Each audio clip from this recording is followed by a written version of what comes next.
Olá a todos, muito boa noite. É um prazer tê-los todos aqui. Vamos começar então mais um Clube de Infectologia da CIERJ, a Sociedade de Infectologia do Estado do Rio de Janeiro. E hoje teremos duas apresentações. A primeira apresentação do caso clínico meningoencefalite criptocócica associada a dupla imunossupressão. Esse caso clínico é do Hospital Naval Marcílio Dias e ele será apresentado pelo Dr. Rômulo Vieira Melo de Oliveira, R1 da Clínica de Doenças Infecciosas e Parasitárias do Hospital Naval Marcílio Dias, e o moderador desse caso será o Dr. Antônio Guilherme do Passo Bailão, staff da Clínica de Doenças Infecciosas e Parasitárias do Hospital Naval Marcílio Dias. Então, eu tenho um carinho grande pelo Marcílio, que eu já trabalhei lá bastante tempo. Então, sejam muito bem-vindos. Rômulo, fique à vontade, pode compartilhar a sua tela. A palavra Uhum, está com você, meu amigo. certo, então. Então tá, deixa eu botar aqui. Tá certo. Boa noite a todos. É, Vamos começar então a nossa apresentação do caso clínico lá do Marcílio Dias, tá? Meu nome é Rômulo, né? Conforme o doutor Rodrigo já apresentou, né? E a gente vai ter também a participação do doutor Antônio Bailão também, tá? Eu vou passando então agora o caso, né? O nosso título é meningoencefalite criptocócica associada dupla imunossupressão. Então, o Como, nosso caso, desculpa te então, interromper, não está aparecendo a sua apresentação. não? Peraí, deixa eu ver aqui. Ah, tá, deixa eu só ver aqui. Eu acho que é questão de share. Deixa eu ver aqui. Agora vai dar. Foi? Perfeito, meu amigo. Ah, Pode tá. continuar. Então tá, então vamos seguindo aqui. Deixa eu só esconder essa parte aqui. Tá. Ah, nosso caso, então, o título, né? Então, é a meningoencefalite criptocócica associada à dupla imunossupressão. Trata-se de um paciente do sexo masculino, 39 anos, militar da ativa, fuzileiro naval. A informação preliminar, né, que foi repassada quando ele chegou, né, apenas como paciente hipertenso, sem outras comorbidades, e com uma alergia a contraste iodado e dipirona também. Uma informação preliminar, depois a gente vai comentar um pouco melhor sobre isso. Né, ele deu entrada lá na emergência do Marcílio no dia 11 de maio, uma queixa de cefaleia frontal de forte intensidade associada à fotofobia. O exame clínico dele não tinha, inicialmente, né, não estava muito rico, ele tinha uma pressão um pouco elevada, 148 por 87, saturando bem, estava em bom estado geral, lúcido orientado, né? A questão neurológica também estava com as pupilas isocóricas, fotorreagentes, não tinha déficits focais, né? Esse comentário que eu coloquei abaixo ali foi só à noite, né, quando ele teve essa queixa ao longo do período que ele ficou lá, ele falou que teve uma parestesia e na sequência também uma paresia de mídio esquerdo, por volta no início da noite, tá? Mas o restante da história eu vou falar agora, né? Então ele é um paciente que ele realizou uma corrida de 12 quilômetros no dia 12. Deixa eu só tirar essa parte aqui. Ah, tá, agora sim. 12 quilômetros no dia 2, no começo de maio. No dia seguinte, ele apresentou um quadro de cefaleia com uma moderada intensidade e que persistiu pelos dias seguintes até o dia 6. Ele então procurou a UPA, procurou um atendimento. Lá foi diagnosticado com uma crise de enxaqueca, migrânia, foi medicado e teve uma melhora parcial. No entanto, ele retornou, né, ao, ao Marcílio Dias, ele foi, na verdade, eu estou, né, me referindo aqui à parte anterior, né, antes dele ter chegado lá, ele voltou com essa cefaleia de forte intensidade porque não estava melhorando com a analgesia via oral, né? Então, ele chegou lá nesse dia 11. Foi feita analgesia, ele estava com uma dor muito forte, foi realizada morfina, foi o que conseguiu é, resolver a dor dele, né? Foi feito também, foram solicitados exames laboratoriais e uma tomografia de crânio. O exame inicial de admissão foi esse que está na tela, tinha uma leucocitose de 18.000, 1% de bastões, tinha uma creatinina tocada de 1,5 e tinha uma PCR baixa, né? E a tomografia dele, ele tinha essa lesão aqui na região parietal. Eu vou passar os outros cortes agora. Esse é o corte transversal, né? Era um pouquinho mais de 1 centímetro, 11 milímetros por 7 milímetros, né? E aqui, corte coronal, tá? Esse foi o laudo lá da radiologia. Tinha essa hipodensidade ovalada, de contornos regulares e com densidade de líquor. Ela ficava na transição entre a substância branca e a substância cinzenta, do lobo parietal direito, conforme eu comentei, né? Com essas dimensões. E não tinha sinal de fratura, não tinha lesão hemorrágica, né? Foi avaliado pela neurocirurgia, né? E estava sem indicação de tratamento neurocirúrgico, né? Eles acreditaram que a lesão seria que apareceu ali, tratava-se de um cisto aracnoide, que não era nada emergencial, então foi sugerida a avaliação da neurologia para definir melhor a etiologia da cefaleia. Ele foi então transferido para a enfermaria, né? No dia seguinte ele foi internou, né? Para fazer essa investigação. Então, o diagnóstico inicial não foi essa cefaleia, então, a ser esclarecida.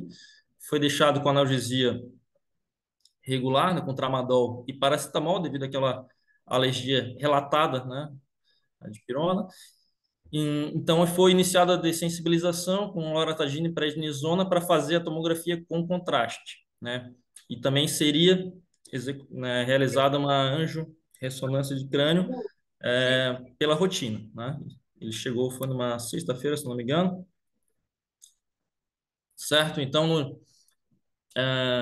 no dia seguinte, depois, no dia 13, ele teve, quando ele já estava internado, né, ele teve, no final da tarde, ele teve uma intercorrência anular. Ele teve, voltou a ter cefaleia de forte intensidade, com fotofobia, sem outras alterações no exame neurológico, sem sinais meníngeos, mas ele retornou para a emergência para poder ah, resolver, né, essa questão, né, novamente, essa dor, né? Ele foi para ser melhor observado, né, para ter uma vigilância neurológica melhor, né? Então, ele teve, né, foi relatado febre, né? Teve um episódio de febre de 38,2, estava com a pressão elevada também, né? E a dor novamente foi controlada com morfina, apenas. Aí que entrou, então, nesse dia, o doutor Antônio Bailão, ele estava de plantão, ele foi contactado, né, nesse fim da tarde, né, início de noite, e ele foi lá fazer, conversou com familiares para fazer um detalhamento melhor dessas informações, né, para saber um pouco melhor da história. Então, novas informações foram coletadas, né? Ele soube que também tinha uma história, esse paciente tinha uma história de glomerulosclerose segmentar e focal, GESF. Ele usava também prednisona, nessa dose de 5 miligramas, ele usou por um período até de 2018 até 2022, e no último ano, né, ele fazia dose de 30 miligramas por dia. Mas o mais importante é a droga abaixo, né, que é o microfenolato de mofetila, né, um imunomodulador, né, ele fazia 500 miligramas, fazia 2 comprimidos, né, de manhã e 3 à noite, uma dose total de 2,5 gramas, né? Isso já desde 2018, então fazia 5 anos, fazia essa medicação, né? E antes disso ele fez um uso curto, por curto período de ciclosporina, né? Ele fazia um acompanhamento com um nefrologista fora do Hospital Naval Marcílio Dias, né? Então levantou-se nesse momento a suspeita de meningite, né? Então foi sugerida a punção lombar nesse momento, né? Foi nessa noite aí do dia 13, né? Por volta de 9 horas. Nesse momento o paciente já se encontrava agitado, desorientado, né? Tinha cefaleia de forte intensidade, né? Teve a pressão de abertura aumentada, né? Ele relatou até alívio da cefaleia logo que foi realizada a punção lombar, né? E na sequência foi feito o painel microbiológico do líquor, né? Foi o painel molecular, foi feito com a identificação do agente, eu vou mostrar na sequência agora, né? E a conduta foi feita uma cobertura ampla para meningite, né? Foi o ceftriaxone, né? 2 gramas, vancomicina, aciclovir, feita a dose de ataque, mas na sequência apareceu... Ah, tá. Antes tem a citometria do líquor, né? Que foi 103 com padrão mononuclear, né? E uma glicose de 40, tá? As proteínas estavam 40 também. E o painel é o seguinte: esse foi o painel que a gente que foi observado, né? Então, foi o Cryptococcus neoformans, né, barra GAT, foi detectado, né? Foi prontamente, então, iniciado, né, o tratamento, né, para neurocripto, né? Foi começado a futericina bilipossomal, né, nessa dose, né, 5 miligramas por quilo, uma vez por dia, e fluconazol também, 600 miligramas de 12 em 12, uma programação para a fase de indução por 2 semanas. Ele acabou fazendo um pouquinho mais, fez 19 dias, né? Então, esse paciente foi transferido depois para a unidade fechada. Ele foi transferido para o CTI, né? Foi deixado também já avisado sobre a necessidade de nova punção para descompressão, se caso, né? Caso uma cefaleia de forte intensidade, né? E inicialmente ele estava ventilando bem, estava em ar ambiente, né? Sem dificuldades, porém, né? No dia seguinte ele houve uma crise convulsiva, né? Foi presenciada, teve rebaixamento sensório, né? Teve relaxamento esfincteriano, meningismo, então ele foi entubado. Nesse momento ele foi entubado, né, para proteção de vias aéreas, né? E também um pouco após, né, foi optado, né, pela corticoterapia. Foi nessa dose foi dexametasona 4 miligramas de 6 em 6. A gente vai discutir isso um pouco mais adiante, que é uma conduta um pouco controversa, mas a gente vai discutir mais adiante, né? Então, o padrão do líquor dessa primeira, né, dessa coleta foi, né, cresceu na cultura, né, de todas as culturas, né, de germes comuns e fungos, cresceu o Cryptococcus neoformas, né, e a pesquisa de fungos foi positiva, né, então confirmou, né, o padrão ouro do diagnóstico, né, foi feita uma nova punção para descompressão, né, foram feitas várias, né, vou mostrar depois na sequência as punções, né, foi feita a pesquisa também de BAR nessa na punção, foi negativa, né? Outras sorologias foram realizadas também, né? HIV, ditóxico, citomegalovírus, HTLV, hepatite também, B e C, todas não reagentes, né? Esse quadro que eu estava comentando agora adiante, né? É que eu ia falar, né? Então, foram feitas várias funções, né? Então, essa foi a primeira aqui no dia 13, né? Até essa última aqui foram 7 no total, né? E a gente viu que ah, foi negativando, né? Ao longo do tratamento, inclusive aqui no final da fase de indução, a gente já pôde observar que a cultura negativou, né? Acabou, né? A pesquisa foi positiva, mas a cultura negativou. Então a gente consegue observar bem, né? O líquor voltando a ser estéril, né? Ah, então uma sequência, né? Então, esse paciente teve, no CTI, ele teve uma série de complicações, né? Ele teve broncoaspiração, ele acabou evoluindo para uma pneumonia nosocomial com abscesso pulmonar, né? Foi feita a abordagem por broncoscopia, pela cirurgia torácica também, foi na cultura da secreção traqueal, cresceu uma pseudomonas e Klebsiella também, né? Tinha algumas resistências. Essa aqui é a tomografia dele, tinha, né, essa abscesso que tinha essa aqui é na região direita aqui do pulmão direito, né? Então ele acabou teve uma piora laboratorial, né? Ao longo dessa internação, ele chegou a 36 mil leucócitos, né? Com desvio de 14% de bastões, evoluiu também para uma insuficiência renal, né? chegou a ter uma creatinina de 3,1, até piorou um pouquinho depois para 3,2, PCR elevadíssima, 44. Ele teve uma insuficiência renal, ele teve necessidade de fazer hemodiálise também, né? Ele foi entubado por esse período de 15 dias, né? Foi no nesse lavado, né, do broncoalveolar lá no dia 29 foi feito, cresceu pseudomonas, né? Na hemocultura cresceu Klebsiella em 2 amostras, então ele fez múltiplos esquemas antibióticos, né? Além do problema da questão que ele tinha, né, da neurocripto, teve todas essas outras complicações também, né, que tornaram ele o quadro dele muito grave, né, que tornou, inclusive, em vários momentos a gente achou que o desfecho não seria bom. Ele fez meropenem, fez 13 dias, o Polibê 8 dias, linezolida também, 7 dias. Chegou a fazer também ceftolozano e tazobactam, né? E ele também teve uma TVP, além de tudo, né, que ele teve essa TVP também, membro inferior direito, no dia 5 de junho, né?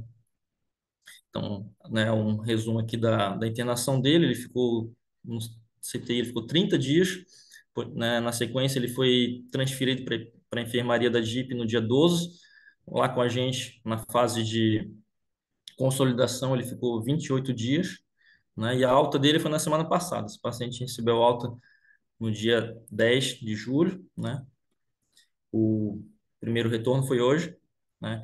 E aqui foi a sequência do tratamento dele, né, que a gente fez, né? Foi essas 2 semanas da fase de indução, né, conforme eu havia comentado. Depois ele fez as 8 semanas na fase de consolidação com fluconazol, né, 40 miligramas de 12 em 12, né, EV.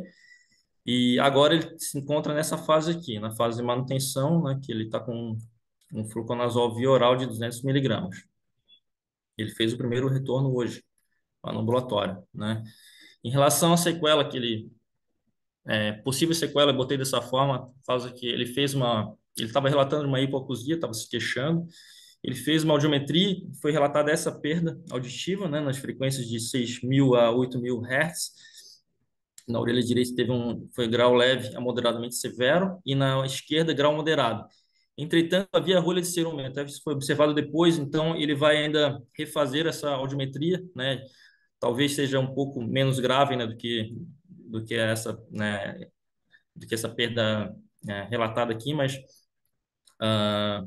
isso vai ser acompanhado pela otorrino, né?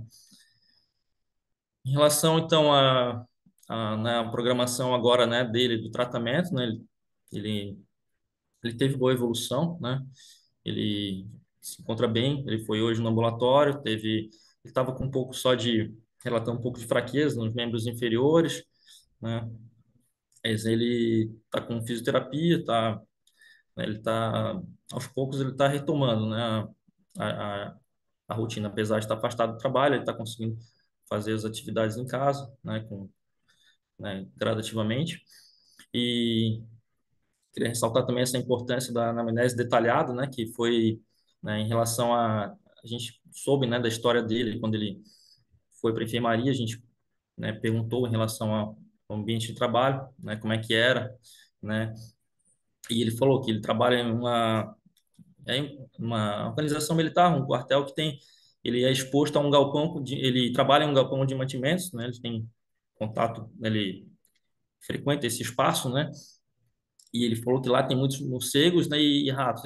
Então, ele falou que via morcegos voando pelo galpão, né? A gente perguntou a respeito também de ninho de pombos, ele falou que não sabia disso, mas ele não usava EPI, não usava máscara, então, né, a gente vê que a história fecha, né? História epidemiológica, né? Agora ele vai seguir acompanhamento também, além de fazer o acompanhamento com a GIP, vai fazer acompanhamento com a otorrino, com a nefro e com a cardiologia, porque ele é hipertenso, né? Está programado agora consultas mensais, né, com exames laboratoriais, ele fez hoje de manhã, estava tudo bem, né? E vai seguir agora na fase de manutenção. Então, vamos fazer uma breve retomada aqui sobre a neurocriptococose, né? Então, aqui é uma micose cosmopolita, né? Que comportamento oportunista, né? Associado com fungos do gênero Cryptococcus, né?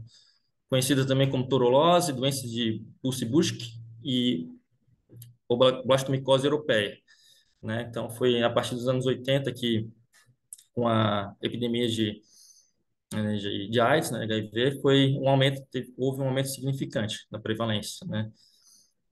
E então ela é responsável pela infecção, né, de pacientes com imunossupressão, né, que seja por medicação imunossupressora, como é o caso do nosso paciente, né, por corticosteroides, né, e quimioterápicos, né, por longos períodos, que é o nosso caso, né, o paciente que a gente atendeu lá na nossa enfermaria, né.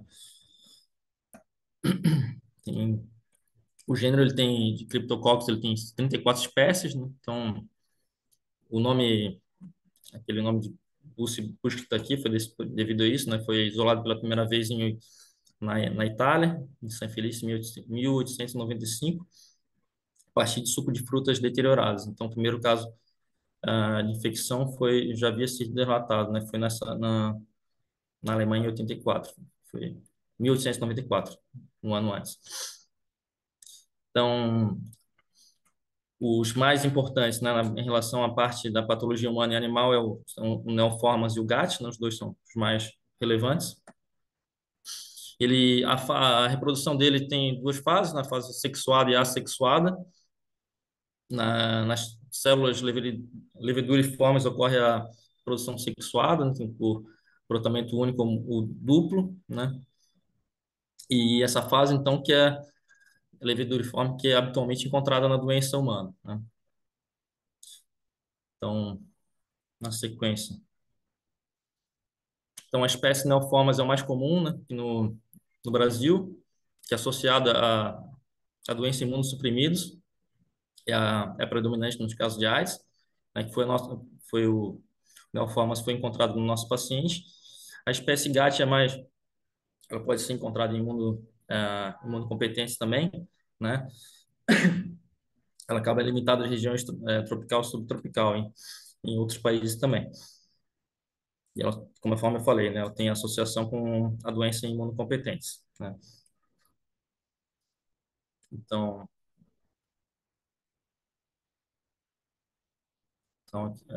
uma breve descrição aqui da epidemiologia, né? Frequentemente em homens, né? Em 70% dos casos, e em adultos, né, entre 30 e 60 anos, né, raramente em crianças. O criptococo, ele é encontrado, né, ele é cosmopolita, né, conforme comentei, então, diversos tipos de solos, em tecidos, secreções e excreções de animais, do próprio homem, e tem alguns estudos que valorizam o encontro em habitat de pombos, né. Então, as excretas das aves são um meio de cultura que facilitam, são férteis para o crescimento do fungo, e as fezes mais velhas têm uma maior concentração do que as que são eliminadas recentemente. Então, a patogênese da doença ocorre pela inalação, né? A porta de entrada é pela inalação dessas formas leveduriformes, né? Não encapsuladas ou com uma cápsula pouco espessa, elas atingem a via respiratória baixa, né? E de lá elas se disseminam, né? Para outras regiões, para outros órgãos, né? No caso, os pacientes que são imunocompetentes, né, há um bloqueio nessa fase, quando atinge o parênquima pulmonar e nos pacientes que são imunossuprimidos, essa infecção ela se dissemina, né? Então, os fatores fundamentais para a patogênese são a virulência do fungo, né, e a resposta imunológica, tá? Em relação às medidas, né, em relação para preventivas, são principalmente o uso de EPI, né, que a gente citou e o paciente não utilizava lá no galpão que ele trabalhava, né, em relação e também a limpeza dos galpões, né, para evitar que a aglomeração de aves, né, e a medida também de controle populacional também de pombos deve ser implementada para também reduzir a disponibilidade, né, de local de disseminação. Basicamente é isso. Esse aqui é o nosso paciente, ele acabou autorizando fazer ele bater uma foto com ele para mostrar como ele está bem, né? Ele está muito feliz, né? Mesmo que ele falou que a perda auditiva que ele teve não é nada em relação a tudo que ele passou, né? Ele está super feliz de ter sobrevivido, de estar vivo aí e foi um caso bem gratificante. A gente ficou muito contente com o resultado. Muito obrigado.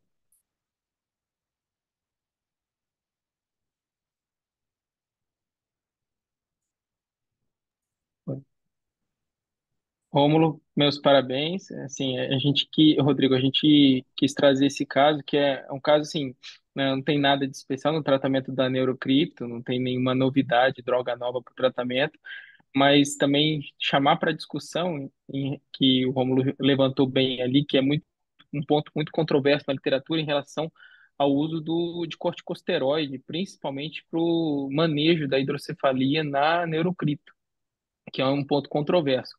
Existem trabalhos que falam que você não deve usar, né, o corticoide para controlar, manejar a hipertensão intracraniana da cripto na fase de indução, mas alguns outros trabalhos, tem um trabalho que eu vi de 2020, que um caso semelhante ao nosso e que foi utilizado o corticosteroides mesmo após o paciente ter derivado, inclusive, que ele piorou na vigência da derivação, né? Então a gente trouxe esse caso justamente para levantar essa discussão e até ver a, a opinião e a vivência dos colegas em relação ao manejo da hidrocefalia na cripto, que é um divisor de águas ali na evolução do paciente. Ele pode evoluir mal, mas ele pode evoluir muito bem, que foi o caso do nosso paciente, né?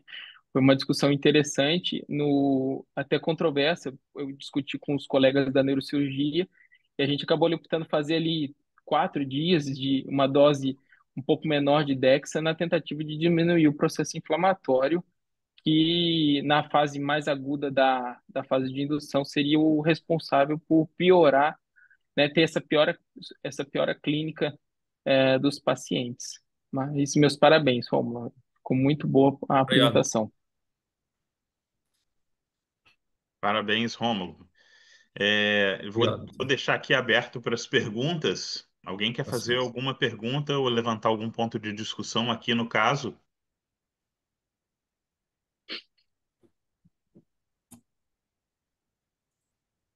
Eu queria perguntar se eles não consideraram fazer punções seriadas, ao invés de fazer corticoide, porque existe trabalho mostrando que mesmo naqueles pacientes que não têm uma evidência assim de hipertensão intracraniana naquele momento, se você fizer pelo menos 2, 3 punções, você diminui a morbidade.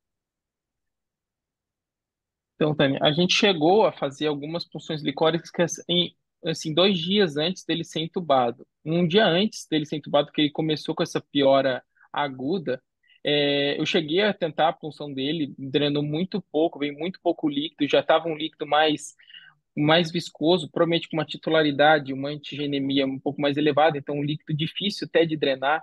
Eu tive que trocar umas 2, 3 vezes a agulha nessa terceira punção. Antes dele ir para o CTI, eu cheguei a repuncioná-lo, porque já estava aumentando novamente a pressão.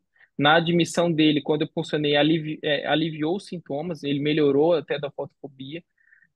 Na manhã seguinte, antes dele ir para o CTI, eu repuncionei, ele deu aquela melhorada, e já no dia seguinte, que ele já tinha feito a primeira dose da anfotericina, eu já não consegui na punção conseguir coletar muito líquido, até pela viscosidade que estava um pouco aumentada. Quando eu rediscuti o caso com os colegas da neurocirurgia para cogitar, inclusive, a derivação ventricular externa. Mas sabendo desses trabalhos também que o que é preconizado é a gente tentar a punção licórica de alívio seriada. É, então, assim, eu nunca vi, nunca acompanhei ninguém que eu fizesse corticóide. Então, assim, a minha opinião pessoal, eu não posso te dar, Sim, né? sim. Eu ia optar por fazer Tá. derivação, né, nesse caso. Eu confesso que quando eu discuti com a neurocirurgia foi bem controverso. Eu também queria que eles tivessem derivado, eles foram bem relutantes em derivar, em colocar a questão que poderia entupir a DVE. E essa conduta mesmo da corticoterapia foi até uma proposta deles que eu acabei comprando, mesmo na minha própria controvérsia, que eu falei, é controverso, mas eu acabei aceitando ali por aquele curto período pela proposta da neurocirurgia mesmo, mas mesmo com aquele fundinho assim, deveria ter derivado. Mas felizmente deu certo. Acompanhamos ali dia a dia, aqueles últimos 4 dias tenso, quase eu tendo microinfartos diários, mas o paciente conseguiu sair bem. Ó, é que uma parte eu perdi, porque eu vim dirigindo e assistindo o Clube de Infecto, agora que eu estou em casa. Então, por Hum, isso que eu não sabia que você tinha feito várias punções, Foi, a entendeu? gente tem. sim, Provavelmente foi algum momento que eu perdi aí, entendeu? Porque aí É, doutor. e A gente a botou outra, até sequencialmente, a gente fez uma sequência, foram 7 punções no total. A gente colocou no gráfico. e a dose de corticóide que vocês fizeram? foi 4 miligramas. 4 Sim. miligramas de 6 durante 4 dias. Tanto que eu ainda frisei para os colegas da UTI. Falei, ó, a gente vai fazer 4 dias e só. Suspende esse corticóide, que ele já tomou corticóide tempo demais. Por conta da suposta glomerulosclerose que ele tem. Que depois essa função renal dele normalizou. A gente até estranhou esse diagnóstico Vocês que... até curaram o rim, pô. Exatamente, exatamente. Ai, muito obrigada. Assisti A Eu que pela interação. agradeço. BBC com algumas Obrigado. interrupções, mas eu adoro casos assim. Obrigada. Obrigada Nada, eu pela que Obrigado, agradeço. resposta. doutora. Beleza. Dr. Carlos É. Starling está com a mão levantada, quer fazer algum comentário, alguma pergunta? Veja Sim, bem. Rodrigo. Ótima, ótima apresentação, né? A minha pergunta Obrigado. é: vocês não arriscariam fazer dose única de anfodricina lipossomal? Né? Que tem trabalhos, bons trabalhos atualmente, que mostram a opção de fazer dose única, né? E isso é extremamente prático, né? E não se mostrou em nada inferior a uma dose estendida. Doutor Carlos, eu confesso que dos trabalhos de dose única de anfotericina, eu já li os trabalhos, mas confesso que eu não tenho experiência e também não me ocorreu fazer a dose única de anfo, que se não me falha a memória, naquele trabalho do New England, no grupo que usou anfotericina foi uma dose de 10 miligramas quilo, Sim. a dose única de anfotericina.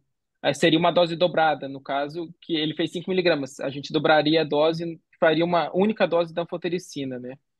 Confesso que eu realmente não tenho experiência prática com a dose única de anfotericina. Não, perfeito, perfeito. Você já fez, Carlos?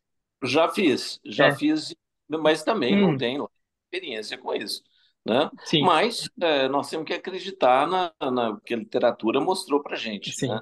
E E, que e o, realmente o, resulta, é e o similar, né? resultado é Não a inferior. resposta. E, doutor Carlos, a resposta nesse caso que o senhor usou a dose única de anfotericina, a resposta foi boa? Excelente, Hum, excelente, né? É, e, inclusive, nós estamos discutindo a padronização no hum, sistema ED, no sistema App Vida, porque é muito mais prático, né? Do sim, que ser o paciente internado 14 dias. É claro, pelas condições desse paciente, ele teria que ficar internado de qualquer maneira, né? sim. Mas é uma questão só de manter catéter, manipulação Não, renal, não é né? só o tempo, né? Custo-benefício, várias outras coisas, né? Eu acho que está na hora da gente fazer esses trials, sabe? Os nossos próprios trials com essa Com certeza. esquema, né? Né? Mas um caso Com, muito bacana, muito legal. com E certeza. só Obrigado. completando, eu também adoro as punções seriadas quando você tem essa aracnoidite, né? Que é o que causa essa obstrução da drenagem licórica, né? Mas muito bom, muito bom. Sim. Abraço. É, Abraço. Bailão, depois Obrigado. eu vou fazer uma pergunta. Pode Tá. fazer, Túlio, fica à vontade. Pode fazer, Túlio. Complemen- Túlio, meu par. Oi, estou em Belo Horizonte aqui, matando a saudade de vocês, né? Fazer uma pergunta. Estou aqui compartilhando a mineirice com o doutor Carlos Starling, temporariamente em Belo Horizonte, mas matando a saudade do Marcílio aí. Parabenizar o Rômulo e o Bailão. Obrigado. Dá um Obrigado, beijo aí, Túlio. Natânia e no Rodrigo. A minha dúvida é o seguinte: se vocês conseguiram autenticar a espécie, né, por alguma metodologia molecular, porque a gente tem uma emergência de novas espécies de criptococcus, principalmente o Cryptococcus laurenti. Então, se vocês usaram alguma ferramenta molecular, é, já sugerindo, se não usar, a gente tentar fazer aquele contato com o Manel, né, que é o nosso parceiro já aí de identificar alguns fungos. Então, só levantando que a gente está vendo algumas espécies de Cryptococcus laurenti aí, Legal. e para a gente tentar ver se tem, porque o Manel, só complementando, que a gente fez uma identificação do Cryptococcus Hum, gat no interior do Rio de hum. Janeiro, particularmente em Valença, um paciente previamente rígido, sem comorbidade, e que tinha um contato com o meio rural, né? E uma outra questão é que uma discussão sempre, eu sei que o fluconazol ele penetra bem no humor aquoso, no líquor, mas se tem alguns trabalhos que dizem que a dose seria um pouco maior que 200 miligramas dia. Então, o que que vocês acharam disso? Então, Túlio, da tecnologia, a gente acabou utilizando para identificar, saiu primeiro no Film Array, né, no painel molecular, com 1 hora e meia, e posteriormente semeou no meio de cultura e o pessoal da microbiologia usou uma Auditoff para identificar. E aí a gente acabou enviando a amostra para o laboratório externo para fazer o antifungigrama em relação à identificação e o Malditoff que identificou como neoformas o gênero. Em relação a essa dose do fluco, realmente eu confesso que eu fiquei na dúvida em relação a 200 ou 400 miligramas dia em relação a essa penetração no líquor durante a fase de manutenção. Inclusive, ele Tanto está fazendo um que, pouquinho. né, Ele está com um pode pouquinho comentar. mais, até por questão de disponibilidade. A gente iniciou com 300, até eu botei 200, mas é que tinha a questão da disponibilidade também dos comprimidos lá no hospital. Então, ele Isso. está com um pouquinho mais, né? A proposta era de 200, mas a gente acabou botando um pouquinho mais por causa dessa questão de disponibilidade também, né? Mas a gente viu também a respeito disso, também essa questão da dose um pouco mais elevada, né? Inicialmente até a proposta era 300, né, que a gente tinha Isso. comentado. Então, beleza. Uhum. Ótimo. Esclareceu minha dúvida. Parabéns a todos. Bom Obrigado, Dora. revê-los. Obrigado, Túlio. Sim. Eu ia até comentar tudo que eu acho que o Manuel está aqui. Inclusive, aí o contato já estava até feito. Manuel, se manifesta aí. Você está aí, se manifesta. Estou falando de Mexe você, o mas copo, Manuel, mexe o copo, se você está aí.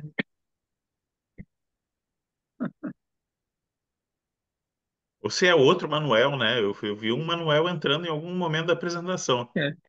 Oi, Rodrigo, tô aqui sim. Ah, e É. aí, meu amigo, seja bem-vindo. Tudo bem, né? Tudo jóia. Ah, não, excelente aí o caso aí. Eu tive a mesma dúvida que o Túlio aí, porque a gente tem visto os casos atípicos, né? Uhum. Uhum. E é interessante, pelo perfil, né, que teve de desfecho do paciente aí, é interessante. Esse caso, sim. Se tiver interesse, a gente pode tentar autenticar a cepa, né? Sequenciar para a gente poder ver, porque o MALD, algumas vezes, ele Uhum. dá uma identificação não 100% para cripto também. Uhum. Então, eu acho que Entendi. vale a pena investigar, porque o paciente, né, com esse perfil é um caso interessante, né? Acho que sempre É. acrescenta. Legal, legal, mano. Eu acho que ele tem a amostra de líquido ainda lá no laboratório de micro. Eu vou verificar com o pessoal da micro, aí eu entro em contato com você para a gente tentar o sequenciamento. A gente tentar sequenciar essa espécie e ver se bate com o que o Maldi apontou. Não, A ótimo, gente tem tranquilo. alguma surpresa. Não, ótimo. Precisando do nosso laboratório, estamos à disposição. Se não tiver a cepa, a gente tenta reisolar novamente, também é possível. Tá, perfeito. Muito Mas obrigado, parabéns, Manuel. viu? Um abraço. Obrigado, Obrigado. abraço. Beleza, muito obrigado pela participação. Alguém quer fazer ainda mais alguma pergunta ou trazer algum comentário para o caso? Uma das coisas que me dá saudade lá nos casos do Marcílio são essas histórias, né, do paciente, né? O camarada trabalha num galpão com um morcego, com um rato, o camarada fez exercício militar lá no Carrapato, com a capivara, com... Cara, que histórias ricas, né, cara? Saudade que eu tenho desses casos aí diferentes. Inicialmente não se, ele é um, até como eu apresentei, né? Inicialmente ele não estava classificado como imunossuprimido, né? Ele se apresentou como um paciente que parecia, né, ísdo, só hipertenso, né? E até mais ali quando, com alguns dias, né, de após, né, ali a internação, que foi identificado, né? Quando o doutor Bailão conseguiu entrar ali em contato com a familiar, né, e conseguiu destrinchar um pouco melhor a história, né, que daí começou a fazer sentido, né? Conseguiu desvendar, né, ali a hipótese diagnóstica, né?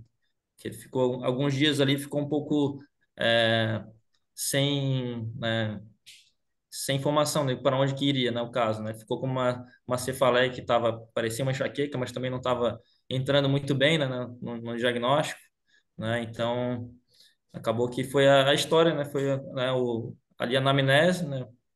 A vera anamnese que acabou ajudando ali para dar o desfecho do caso, né? Eu recebi uma pergunta aqui pelo chat, perguntando se foi feito flucitosina e se o Marcílio tem Hum. acesso a essa medicação. Excelente pergunta. Quer responder, Romulo? Pode responder. A gente não tem essa medicação, até Hum. a gente não está disponível, por isso que não foi utilizada. Foi, Olha né, só, gente, está disponível sim. Vocês têm uma. Creio que os hospitais militares é, não vão ser segregados disso. Ela já está disponível, mas tem toda uma papelada, uma coisa para você Sim. solicitar. Então, assim, se vocês quiserem, a gente tem, o Rodrigo tem, que a gente até separou lá nas coisas que a gente vai colocar no site. Tem uma papelada para preencher, mas está disponível pelo SUS. Então, se está disponível Hum. pelo SUS, por que que a Marinha não teria? Né? Ah, Tani, então de repente eu vou entrar vou falar com você e com o Rodrigo, de repente a gente alinha, a gente para falar com o pessoal da farmácia lá também, da gente solicitar para a gente ter disponível no Marcílio para os próximos casos. Tem uma coisa lá que tem que preencher, sabe? Uma Sim, tramitação. tá.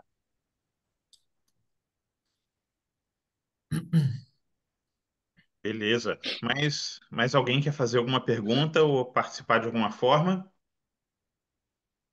Rodrigo, é Débora. Boa noite. Não sei Oi, se vocês Débora. viram que eu estava com a mão levantada, tudo bem? Ah, eu não tinha É, visto, desculpa. Só complementando a informação que a Tânia passou, da Hum. parabenizar pela apresentação do caso, não tem nenhuma pergunta especificamente sobre isso, até porque já tem algum tempo que eu trabalho mais com CCH, então esses casos eu acabo deixando o pessoal da DIP, do Pedro Ernesto e do Gafré. Mas, especificamente sobre a questão da flucitosina, tem documentação, acho que é nota técnica do Ministério da Saúde, com a papelada que você tem que preencher para você conseguir a flucitosina. E além de flucitosina, tem outros antifúngicos, desde o velho itraconazol, passando pelas anfotericinas lipídicas. E recentemente eles aprovaram a inclusão de isavuconazol, de anídula fungina e voriconazol também para essa solicitação via Ministério. Tem umas regras específicas de você conseguir os antifúngicos. Antigamente, era só para paciente que não fosse HIV, porque HIV eles entendiam que era via a verba do STAD, né, do Brasil. Hoje em dia é independente da sorologia, do estado sorológico do paciente, essa liberação, mas tem patologias específicas para cada antifúngico e tem essa proposta de pregão em processo de compra de novos antifúngicos também, como a nídula não é tão novo, né, mas com anídula, vórico e isavuconazol também para conseguir via ministério. É uma parada um pouquinho chata, mas super vale a pena, até pelo custo da droga e dependendo de quando você mandar, a resposta é super rápida. Tá bom, Débora. Obrigado. Pelo site do Ministério eu consigo ver esses documentos, né? Para levar para a farmácia essa demanda. Eu consigo mandar, eu não sei exatamente para quem. Eu tenho o formulário anterior, né, antes de entrar essas novas drogas, e a nota agora que incluiu essas novas drogas, eu posso mandar para a Tânia ou para o Rodrigo, ou de repente, até, como você falou, Marcílio, eu posso mandar para a Silvia Oliveira da CCH, aí vocês conseguem o acesso das documentações, sem Ô, problema. Débora, por que que de repente você não Tá coloca lá bom. no grupo dos infectos do Rio? Porque da mesma forma podem ter outros colegas ou outros hospitais, né? E aí a Sim, Pode gente ser, aproveita e perfeito. transforma isso num perfeito. lembrete para todo mundo, né? Volta É, e meia, essa informação passa pelo grupo, né? O próprio Alberto Lemos já botou algumas vezes, mas eu coloco essa mais recente da inclusão das novas drogas e o formulário eu É. tá, coloco lá agora, pode deixar. Olha, aqui no tá chat bom. a Daniele Souza colocou: a fluxetosina é liberada pelo Programa de Micoses Sistêmicas do Ministério da Saúde, mesmo o fluxo de liberação de anfotericina lipossomal. Estamos usando na UF. E o Matheus Cardoso colocou aqui um endereço da internet já com a nota técnica, provavelmente com a nota técnica, ele perguntando aqui se é essa. Ah, é de 9 de novembro, o Rodrigo, ele colocou aqui agora. 9 de novembro, Isso, na Isso. nota técnica. Tá. beleza. Muito legal, estou achando as discussões super ricas e proveitosas. Alguém quer fazer mais algum comentário?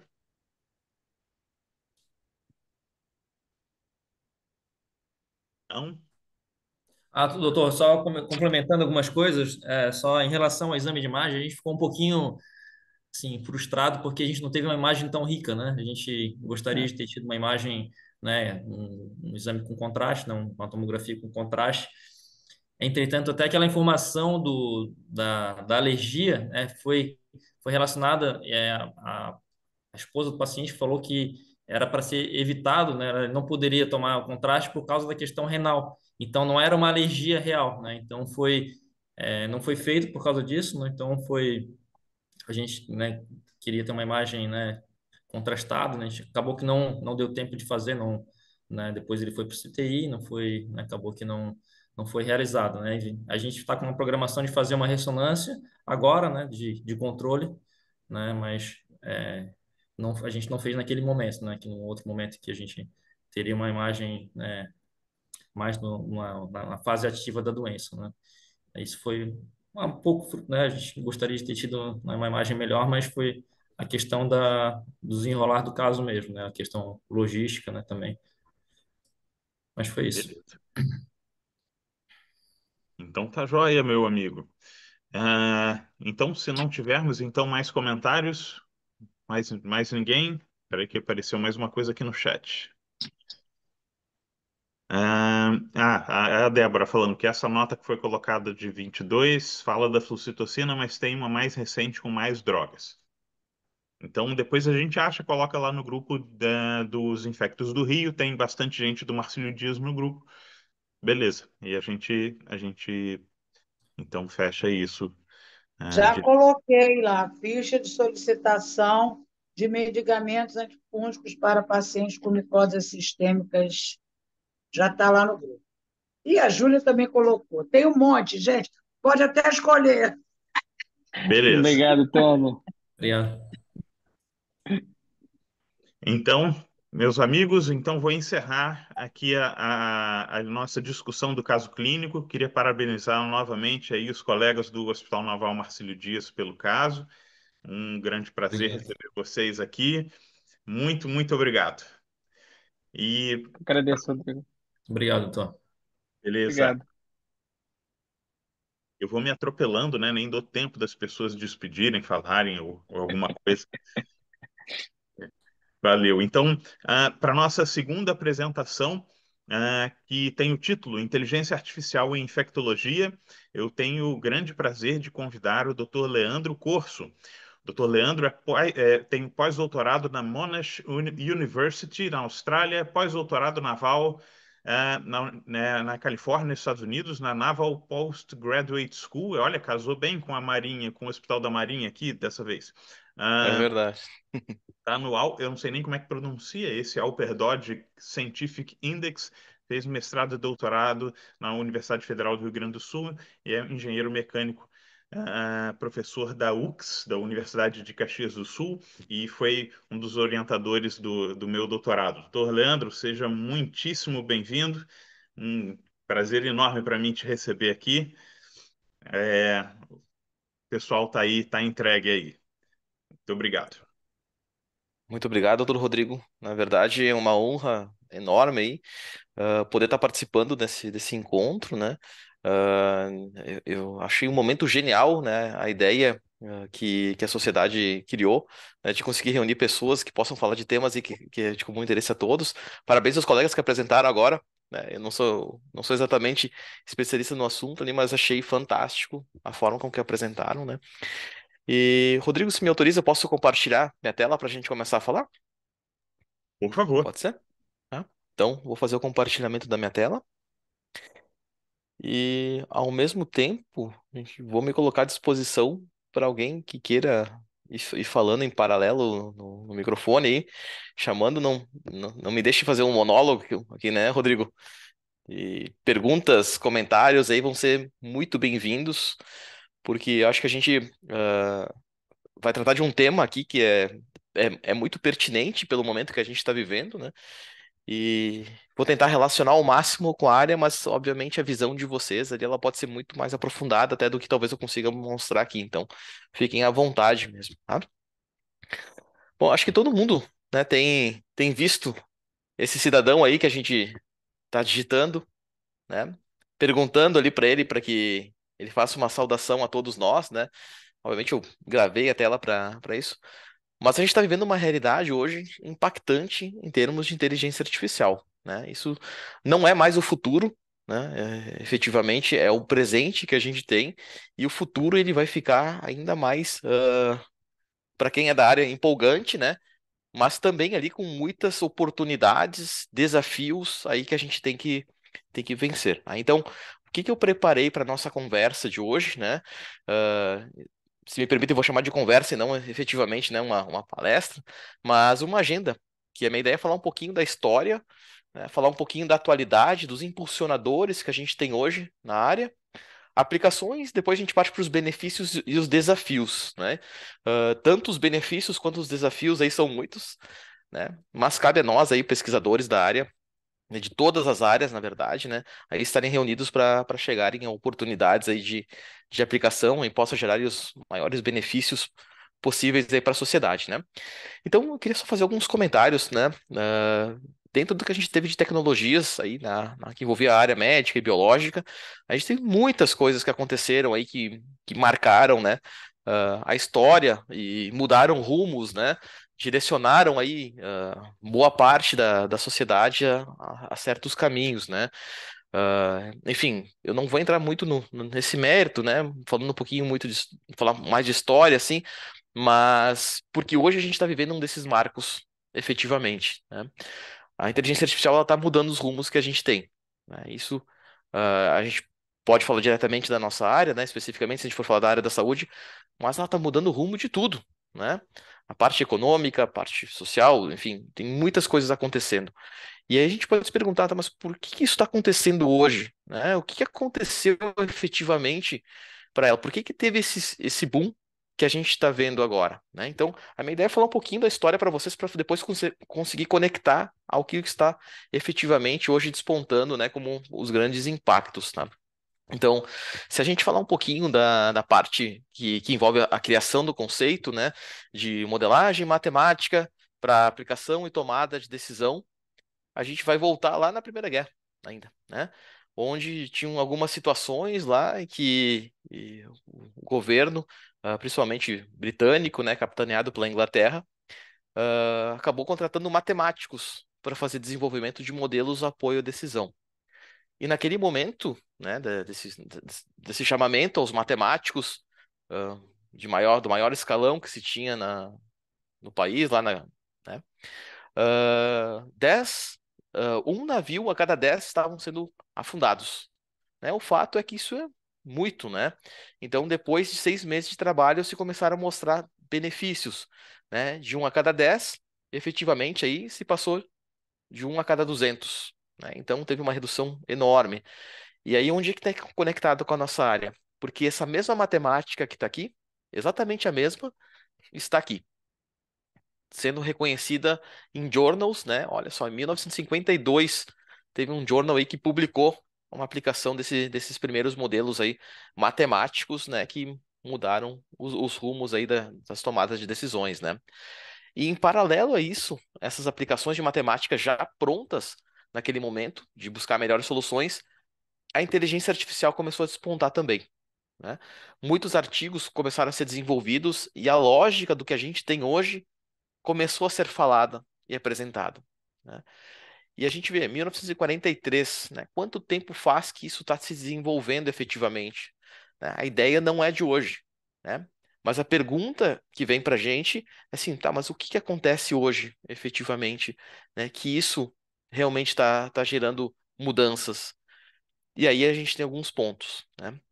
Hoje nós estamos vivendo uma era enorme de dados. Na verdade, até o que nós estamos passando hoje já vem de algum tempo sendo preparado, né, com relação a dados, né? Então, provavelmente vocês sabem ali de grandes bancos de dados, né?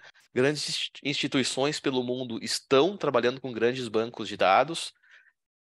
Os equipamentos computacionais hoje estão cada vez mais robustos, né? A gente tem máquinas cada vez mais robustas e na nossa mesa, né? Uma vez era muito complicado a gente conseguir fazer um cálculo, um processamento um pouquinho maior, porque a gente precisava conseguir acesso a grandes computadores, supercomputadores, e hoje não é mais necessário. Nós temos aqui. E em casos mais específicos, eu preciso de uma supercapacidade, hoje eu consigo da minha máquina contratar um serviço da nuvem, né, de uma grande empresa e dizer, olha, preciso fazer um super cálculo, né? Quero contratar vocês, e aí o pessoal executa. Então hoje não tem mais o limite que por muito tempo existiu, né? E em paralelo a isso também, a parte do que envolve os algoritmos, né? Os algoritmos é o procedimento matemático que está por trás, né, do que envolve a lógica, né? Então aquela lógica hoje está cada vez melhor e mais rápida. O fato é que se a gente for avaliar hoje grandes impulsionadores que nós temos aqui, né? Me desculpem, alguns talvez eu possa nem ter colocado aqui nesse slide, né? Mas todo mundo olhando esses logos aqui reconhece eles, né? E o que conecta eles efetivamente, né? Bom, a gente vai dizer, é tecnologia, são empresas de ponta, né? Mas aí tem um outro ponto muito importante. Eles investem em aplicações desses modelos que a gente vai falar hoje. Por isso, talvez, a gente tenha uma conexão tão forte do que o que essas empresas estão fazendo com a nossa aplicação de IA na área da saúde, né? Se a gente pega várias dessas empresas que estão aqui, né? Tudo bem, a gente vai pegar algum caso que outro aqui que não tenha uma correlação direta, mas a gente pega Google, Amazon, Samsung, enfim, todas essas empresas estão com um pé hoje dentro da saúde, né? Enfim, o que eu quero mostrar para vocês nesse slide é que já está na nossa mão, efetivamente, essas tecnologias que podem hoje, né, nos apoiar. Só fazendo um pequeno paralelo aqui, se vocês olharem no celular de vocês já são usuários dessas ferramentas, né, que a gente tem hoje para tomada de decisão com inteligência artificial. Alguns exemplos bem simples, né? Todos os motores de busca, as mídias sociais, né, os e-mails que vocês utilizam, tudo isso faz parte de um conjunto, de um modelo que está, né, de uma certa forma, aprendendo com os dados para gerar as informações, né?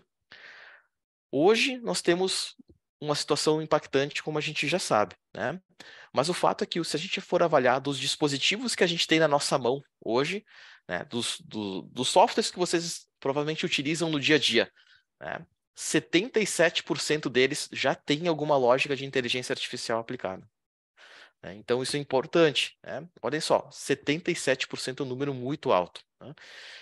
E o que a gente tem também aqui, que em 2025, né, a gente vai ter um mercado de 190 bilhões de dólares, né, relacionados à inteligência artificial. É até difícil de a gente entender esse número tão grande, né? Mas quando a gente olha o que a gente está falando de crescimento da tecnologia, isso sim, né, isso é muito impactante para a gente. A gente vai estar tendo um acréscimo de 36% no aumento de uma tecnologia hoje muito alto, né? Então, hoje, a gente tem na nossa mão disponível, de uma forma disponível, né, muitas ferramentas que são relativamente simples de manuseio, né, e estão despontando aí como possibilidade de reduzir o trabalho braçal, inclusive, que a gente tenha muitas vezes. Em paralelo a isso, o que a gente pode dizer? Mas são ferramentas aí que vão estar no nosso dia a dia, de uma certa forma, aí para nos acelerar o trabalho. É verdade. Isso acontece já, né? A gente já consegue agora, estávamos falando antes com o Rodrigo, né? A gente precisa criar uma apresentação, precisa fazer um material, a gente já tem muitas ferramentas aí que fazem boa parte do trabalho para a gente. Mas olhem só o que está aqui. Muitas revistas científicas hoje estão criando as vertentes de publicação para a parte de inteligência artificial, né? O que significa na prática isso? Um crescimento enorme de desenvolvimento da área. Então, isso tem acontecido de uma forma bastante intensa, né? Eu sei que alguns colegas aqui já trabalham com IA, né? Já ouviram falar IA, né? De inteligência artificial. Outros colegas aqui talvez estejam sabendo mais por nome, né? O que acontece. Então, combinei até com o Rodrigo de falar um pouquinho do conceito, né? Qual que é o conceito que a gente tem de inteligência artificial, né? E aqui é difícil falar de um conceito só, né? Então, eu quero formar com vocês uma ideia, né? E até desmistificar um pouco do que existe hoje na literatura, efetivamente, sobre isso, né? Quando a gente fala de um conceito de inteligência artificial, provavelmente vocês já viram, né? Alguma coisa nesse sentido, né? A IA que está aqui, ela é a inteligência artificial para a gente, né? O que é inteligência artificial? Bom, é um conjunto ali do que envolve códigos escritos, dispositivos, né? No caso, vocês estão vendo uma imagem ali em movimento, é a visão de um veículo Tesla processando, né, em tempo real. Então, o que a gente está vendo aqui é o que o veículo consegue processar em tempo real. Verifiquem só o quão interessante. Agora parou um pouquinho o nosso vídeo, mas a quantidade de informações que consegue processar ao mesmo tempo. Essa é a inteligência artificial. O termo machine learning, alguém já ouviu falar também? Bom, se alguém não ouviu falar, né, eu vou complementar aqui que significa o seguinte: machine learning é a parte do código, né, é o aprendizado da máquina que está ali por trás, é o código efetivamente. Então, quando a gente fala de inteligência artificial, ela é maior, né, porque envolve o todo. Quando a gente fala de machine learning, a gente está falando do algoritmo, né, do código em si. Então, se vocês forem ler algum artigo científico, algum material que falar de machine learning, está falando diretamente aí do código, né? Um outro termo muito comum que é possível que vocês escutem falar é redes neurais artificiais, né? Redes neurais artificiais e também deep learning, né? Eu não vou efetivamente entrar muito no mérito do que existe aqui nesse sentido, para não tornar a nossa conversa aqui cansativa, né? Mas aí a gente tem a parte que envolve o que o modelo faz para a gente, né? E para eu conseguir explicar o que o modelo faz para a gente, eu quero dar um exemplo para vocês. Olhem só, quando vocês querem gerar um gráfico, né, algum gráfico com dados, ou escrever um documento, né, ali que seja importante, seja no Word, no Excel, né, ou em algum software mais específico, a gente sempre tem uma entrada de dados, a gente tem o programa que a gente utiliza, né? Então, tenho meus dados aqui, eu vou fazer um gráfico lá no Excel, o programa. O que eu tenho no final? Bom, eu tenho a saída, que é o gráfico, né? Então, isso é como a gente conhece uma programação hoje tradicional, né? Se eu for, por exemplo, criar um código simples de uma programação, eu vou gerar um gráfico sobre os casos de Covid que estão acontecendo, perfeito. Eu vou usar essa programação convencional. Quando a gente fala desses algoritmos de aprendizado de máquina, né, que são aqueles algoritmos que aprendem para nos apoiar, para nos dar subsídio para algumas tomadas de decisão, a gente tem uma pequena diferença. A gente faz o seguinte: a gente tem os dados de entrada e tem também a interpretação desses dados. O que acontece aqui dentro, né, é a calibração do algoritmo para que a gente consiga gerar o programa que nos atenda. Então, aqui a programação tradicional, acredito que seja bastante usual de todos que estão aqui, né? Todos nós estamos utilizando, né, nesse momento, né? Utilizamos ferramentas. Quando a gente fala de machine learning, nós estamos criando um programa que vai ser útil para a gente de acordo com a nossa aplicação. Então, a gente cria aquele código, de acordo com o nosso problema em si, né? E aí nós temos, então, a machine learning desenvolvida. Leandro, Oi, você falou que eu podia Tânia. interromper. Eu te agradeço, Tânia. Fica à vontade. Então, Então, quando você fala na machine learning, quer dizer que se você para usar isso, você vai ter que criar isso. Porque eu li um artigo falando de fenotipagem, dividiram as manifestações clínicas de Covid em fenótipos. E, para isso, eles usaram uma classificação de sintomas, de 130, então, sei lá, X sintomas, através de machine learning. Eles viram o que se repetia mais e quais eram mais repetidos para determinado fenótipo. Então, separaram em fenótipo cardiovascular, mas então eles tiveram que criar, primeiro, ensinar para a máquina que ela tinha que encontrar coincidências. É isso? Exatamente, perfeito. Olha, você traduziu exatamente o que eu estava tentando explicar nesse slide aqui. Porque o que acontece? Eles imputaram os dados, né, que eles tinham sobre a situação, e aqui dentro, o que eles fizeram? Eles desenvolveram um código. Depois eu falo dos softwares comerciais também, mas de uma forma geral, eles provavelmente desenvolveram esse código, né, para que lá no final esse código gerasse esse programa para eles que conseguissem encontrar essas relações, Tânia. Então, o que você captou aqui é exatamente o ponto-chave. Se cria esse modelo, né, digamos assim, esse modelo ele é particular, né, depois de desenvolvido para aqueles dados que a gente utilizou. E isso também é um dos motivos pelo qual a gente não tem um modelo universal de machine learning, né? Porque cada problema que a gente aplica, a gente acaba criando o código, né, ou a calibração matemática dele. Então é bem esse ponto mesmo, Tânia. Uma das formas que a gente tem de fazer isso, né, ele imita o neurônio biológico, né? O que a gente considera como um neurônio biológico? Né? De uma forma bem breve, né? Nós temos entradas nele e temos saída. Quando a gente foi para um neurônio artificial, né, que é a forma que talvez isso tenha propagado muito, né, o nome de inteligência artificial, essa simulação de um neurônio.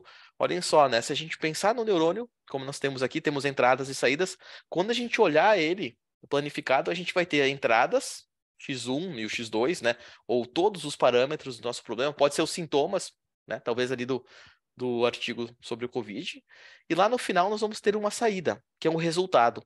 Esse neurônio que está aqui, ele tenta exatamente interpretar a entrada e falar a nossa saída. De uma forma bem sucinta, né? Bem simplificada, que a gente pode ter. Deixa eu ver se eu consigo usar uma canetinha aqui para escrever em cima. Ó, digamos que eu tenho uma entrada, que seja o número 1 aqui, e aqui eu tenho um outro número 1. Né? Pode ser um número qualquer ali para a gente, vamos ser 1 e 1. A saída que a gente vai ter aqui para esse Y é um número 2.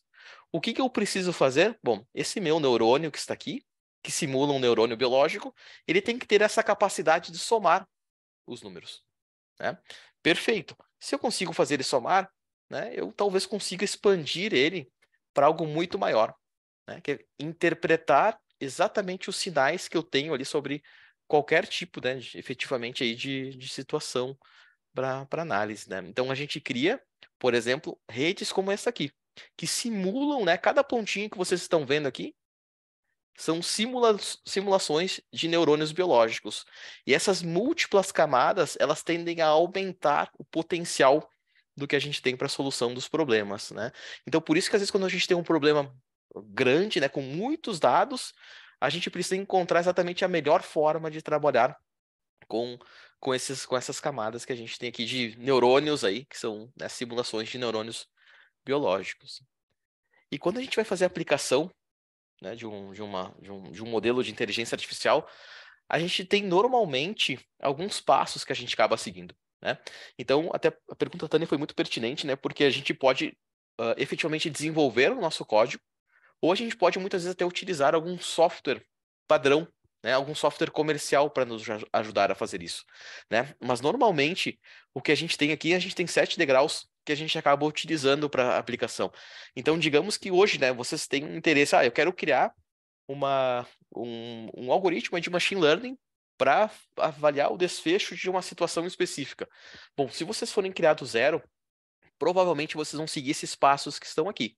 Né? Vocês podem criar outros subpassos, mas de uma forma geral, né, a gente não foge desses passos que estão aqui, né? Por quê? Porque tudo nasce lá na organização dos nossos dados, depois a gente faz um pré-processamento e assim por diante. O que acontece quando a gente tem softwares de uma certa forma comerciais, né, de uma forma padrão, talvez a gente pule alguns pequenos pontos que tem aqui que eles já têm aptidão para isso, né? Mas se vocês forem desenvolver talvez como uma pesquisa em cima de algum problema, provavelmente vocês estarão sobre esses 7 degraus que estão aqui, né? Alguns pontos importantes, né? Uma das grandes chaves que a gente tem hoje para aplicação são efetivamente os dados, né? A gente não foge quando a gente trabalha num problema de inteligência artificial de falar dos dados. Então tem 3 pontos aqui que a gente considera, eu falo a gente porque a gente faz parte hoje de um grupo de pesquisa, né? A disponibilidade, a qualidade dos dados e a quantidade que nós temos. E isso tudo impacta e muito na nossa aplicação, né? Então, eu posso ter um grande banco de dados, mas se eu não tenho a disponibilidade e a utilização dele, talvez ele não sirva, né, efetivamente para tomada de decisão. A qualidade dele também é muito importante, né? Se eu informar algo que não tem uma boa qualidade, de anotação de dados, provavelmente o meu modelo ele vai replicar aquela não qualidade de dados. E aí a gente pode ter uma resposta que não seja útil, né? Então, a qualidade é sempre muito importante. E a quantidade também é algo que nós precisamos sempre avaliar. Como nós estamos treinando um modelo, né? O treinar o modelo é calibrar ele para que ele possa responder para a gente vai colocando cada vez mais dados e vai verificando qual é a resposta que a gente tem, né? Até por sugestão do Rodrigo, vou citar um caso aqui que eu acho bem pertinente. Eu não sei se o termo curva Rock ela é comum aqui a todos os colegas, né? Senão depois qualquer coisa eu posso explicar um pouquinho mais ali sobre isso, né? Mas o que acontece? Nós temos um caso aqui de um estudo, né? Onde mostrou para a gente o seguinte, ó, foram analisados aqui de 1.000 a 10.000 pacientes. A qualidade do modelo, do máximo de 1, né? Ficou aqui em 0,83. Quando o número subiu para 100.000 pacientes, a qualidade daquele modelo resolver algo para a gente subiu para 0,94. Né? Então, a quantidade de dados, efetivamente, né, ela é importante. Mas todos aqueles 3 pontos que a gente viu ali, eles são, de uma certa forma, aí, conectados, né, para dar um melhor retorno para a gente. E aí vem um pouquinho mais prático, talvez, o ponto que eu quero mostrar para vocês agora. Né? Olhem só. Digamos que a gente vai fazer uma análise de uma doença ali, cardiovascular. Né? Um exemplo que eu acho que pode ser interessante para a gente. Nós temos 2 fatores, o fator 1, isso aqui, e o fator 2. E nós temos aqui uma série de dados ali, onde a gente consegue definir se aquele paciente ele está numa área de risco ou não tem risco. Né? São fatores. Aí a gente pode pensar em diversos fatores que poderiam gerar essa doença, mas o fato é que se a gente consegue enxergar nesse formato, né, o que acontece? Se eu tenho um paciente novo aqui, né, um paciente que está aqui, um quadrado, né, no caso, e a gente percebe já em qual faixa ele poderia se enquadrar. Né? Então, se a gente vai avaliar se esse paciente que entrou agora na nossa base de dados, eu não conheço ele efetivamente, mas eu tenho os dados suficientes para prever em qual grupo ele está, eu consigo dizer, olha, esse paciente aqui está na faixa de risco. Né? Eu sei que a gente tem diversas escalas para isso, né? Mas o modelo de AI ele pretende também seguir nesse caminho efetivamente de achar esse tipo de solução para a gente. O grande detalhe é o seguinte, olhem só o que aconteceu com os pontos. Ó, esse é o mundo tranquilo, né? Os pontos separados, azuis e vermelhos. Quando a gente vai para o mundo real, é mais ou menos isso que a gente tem aqui. A complexidade dos dados, ela aumenta. Então, aquilo que era algo ordenado, né, teórico, agora quando a gente for olhar os dados dos pacientes, isso pode efetivamente estar mais difícil. E quando a gente colocar um paciente aqui, a gente vai se perguntar, esse paciente tem qual risco? Qual a probabilidade, né, de tal situação acontecer? E aí nós, né, pelo menos olhando pelo ponto de vista teórico do que eu vou comentar aqui, a gente tem muita dificuldade de conseguir descobrir qual é o grupo efetivamente desse paciente com alguns dados. O que o modelo de inteligência artificial pretende fazer é isso. Ele conhece os históricos dos pacientes que são similares a esse paciente e consegue enquadrar ele num grupo. né? Então é isso que o modelo consegue fazer. Por meio de treinos, né, de dados passados, ele consegue chegar nesse ponto. Alguns detalhes, né, para fazer um comentário para vocês do que tem sido feito de pesquisas, né, em cima da área efetivamente, né? O MIT, né, que é um dos institutos de pesquisas mais conhecidos no mundo na área, já fez uma análise junto à área médica e constatou que 81% dos médicos acredita que a IA pode torná-los mais competitivos. Então, pode ser uma ferramenta, né, para 81% dos médicos. 80%, né, eles acreditam que isso efetivamente também pode ajudar a minimizar, né, ou reduzir a questão de faltas de profissionais em alguns momentos e melhoria no atendimento, né? E outro ponto também é que se considera de uma forma bastante grande, né, esse potencial para que possa economizar o tempo, né, de médicos e também ajudar em análises que são complexas, né? Então, de uma forma geral, hoje a IA na área da saúde ela está entrando com essa visão, né, para a maioria dos médicos. Algumas aplicações que a gente tem hoje que mudaram um pouquinho, né, o rumo quando a inteligência artificial entrou efetivamente mais forte, né? A gente tem alguns pesquisadores aí que são chaves para isso acontecer, né? O Andrew, que a gente tem aqui, ele é um professor de Stanford, e ele foi um dos responsáveis por fazer algumas análises que envolviam toda uma questão de diagnósticos para câncer de pulmão, né? E aí foi um estouro, né, do que aconteceu no mundo científico, porque ele conseguiu criar um modelo de inteligência artificial que ele, no ponto de vista dele, poderia classificar melhor que os seres humanos, né? Teria o potencial para isso.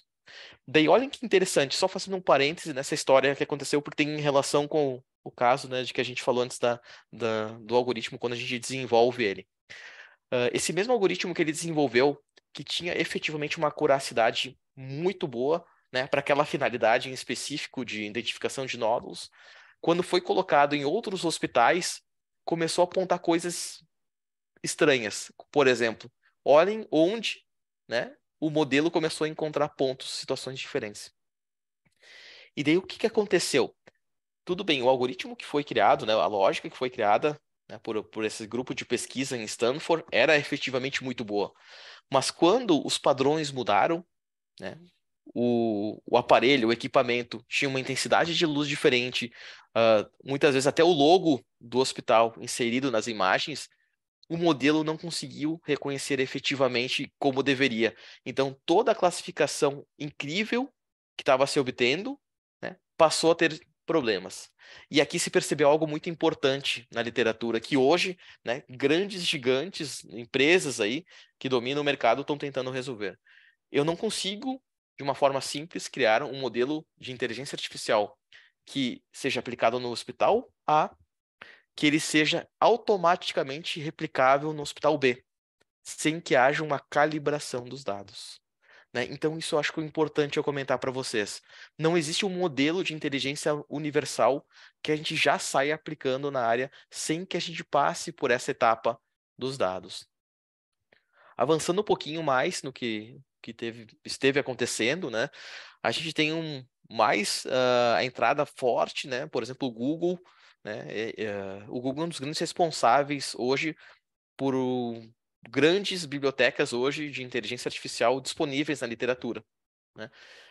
Ele começou a mostrar os resultados que ele estava gerando. Então, ele abriu isso para o mundo de uma forma muito interessante, né? Porque se socializou com o mundo os algoritmos de inteligência artificial para que todo mundo pudesse utilizar e pesquisar com eles.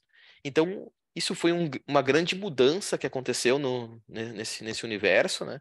E aí, obviamente, muitos trabalhos, né? Aqui um artigo da própria Nature, também falando sobre a aplicação desses modelos, começou a ser divulgado, né? Então, a partir ali de 2019 para cá, o que aconteceu foi algo incrível em termos de evolução nesse sentido, né? Falando mais um pouquinho de infectologia, nós temos grandes perspectivas sendo mostradas hoje em journals, né? Então, olhem só, nós temos aqui 2 journals, né, ali com publicação agora em 2023, que falam exatamente disso.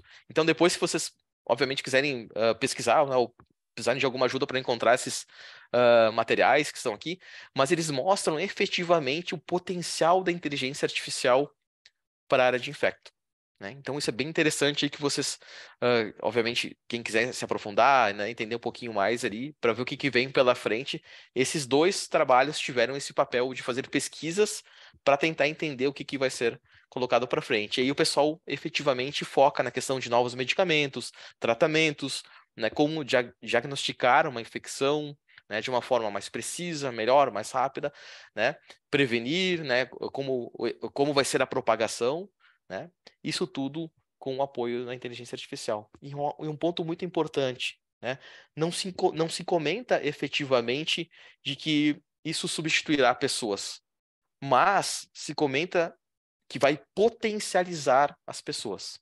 Então, quem está lá fazendo uma análise, cuidando de pacientes, né, ele não vai ser substituído por uma máquina efetivamente, mas ele vai ter à disposição ferramentas que possam ele a fazer isso de uma forma melhor, né? É isso que se prega com esses modelos, tá? Então, eu vou mostrar algumas aplicações de um ponto geral. Eu vou acabar indo direto para as aplicações aqui do nosso grupo, acho que são um pouquinho mais interessantes. Eu não quero, senão de repente eu vou passar um pouco do horário, né, eu quero ser bastante cuidadoso com isso, né? Que são aplicações de um grupo de pesquisa que nós temos, né, que ele é multidisciplinar, né? Então ele tem pessoas de diversas áreas, né? E eu acho que eu sou muito feliz em ter parceiros aí fantásticos para esses desenvolvimentos, né? Porque a gente consegue hoje ter alguns resultados aí bastante interessantes aí que já estão hoje, né, de uma certa forma aí atendendo a sociedade, né? Bom, eu estou falando aqui para muitos infectos, né? Não preciso nem comentar o caos que foi a questão que a gente teve ali do Covid, mas o que aconteceu, né? Eu vou falar especificamente aqui do estado do Rio Grande do Sul, daí obviamente, né, com certeza vocês têm outras situações aí que talvez possam ser bastante ricas aí se quiserem comentar.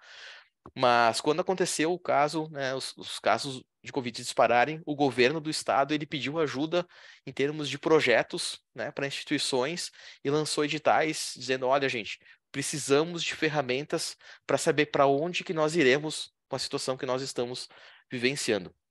E nós temos aqui, por exemplo, né, dentro da cidade de Caxias do Sul, nós tínhamos bancos de dados sendo criados, né? Então, o que a gente vê aqui são os casos totais de Covid na curva laranja, acontecendo ao longo das semanas epidemiológicas, e a azul, né, que era a quantidade de casos novos acontecendo. Então, olhe o que aconteceu nesse caso aqui em específico, né? A quantidade de casos aí que acabaram disparando. Teve vários motivos para isso, efetivamente, mas onde é que acabou batendo a preocupação? Aqui. O possível esgotamento dos leitos, né? Então, o que aconteceu? A proposta que foi feita junto com o governo do estado foi do desenvolvimento de um modelo de inteligência artificial que pudesse estar conectado aos dados que estavam acontecendo em tempo real e ele conseguisse fazer a projeção, né, de semanas para frente.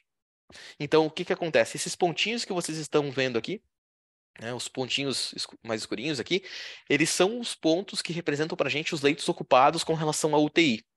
Né? Então, a gente pode perceber que teve um disparo enorme e o que se chegava a grandes preocupações era o aumento da necessidade desses casos de UTI em curto espaço de tempo, né? Então, o que foi feito? O modelo de inteligência artificial, né, o algoritmo ali de machine learning, efetivamente, ele começou a fazer projeções das curvas, né, se a situação continuasse. Então, dados, né, das internações foram colocadas, né, efetivamente, não vou detalhar muito, né, depois eu posso até explicar um pouquinho melhor, mas muitos dos dados que a gente tinha na cidade foram incorporados ao modelo para que soluções pudessem ser úteis, né, em termos governamentais. O que a gente faz numa situação como essa? Então, os dados que vêm para cá, né, o que vocês estão vendo nessa linha aqui no meio dessa área é uma curva criada pela inteligência artificial. Essa área que vocês estão vendo aqui, né, rosa, é uma curva que tenta ficar entre o 95% de confiabilidade, né, na solução. E onde isso foi utilizado efetivamente, né? Dentro da cidade, aqui é um mapa da cidade, né? Foi feita uma análise junto com o planejamento, aqui, como é que Caxias poderia tomar as decisões de forma a evitar isso que está vendo aqui em vermelho, né? Que seriam os aumentos abruptos dos casos, né, de focos. E a gente teve efetivamente aqui, né, bairros, né, onde se tiveram focos. Então se criou um modelo que também conseguisse chegar a nível como esse que está aqui, né, criar curvas de calor para que a gente conseguisse projetar, né, e que alguma decisão pudesse ser útil ali para a prefeitura naqueles momentos, né? E aqui aconteceu algo muito curioso, né, do ponto de vista de dados. Quando a gente cria esses modelos de inteligência artificial, normalmente eles entendem o padrão dos dados e as projeções elas vão seguindo uma lógica.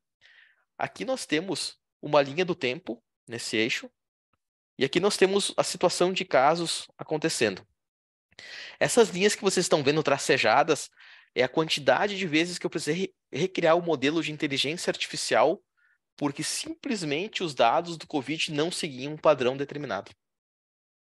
Então foi um caso bastante complexo, né, de solução, se a gente pensa em inteligência artificial, né, mas que felizmente foi útil, né, nas tomadas de decisão. Então tem aqui apresentações que foram feitas, né, junto à gestão para que esses dados fossem utilizados, né, e felizmente a Secretaria de Saúde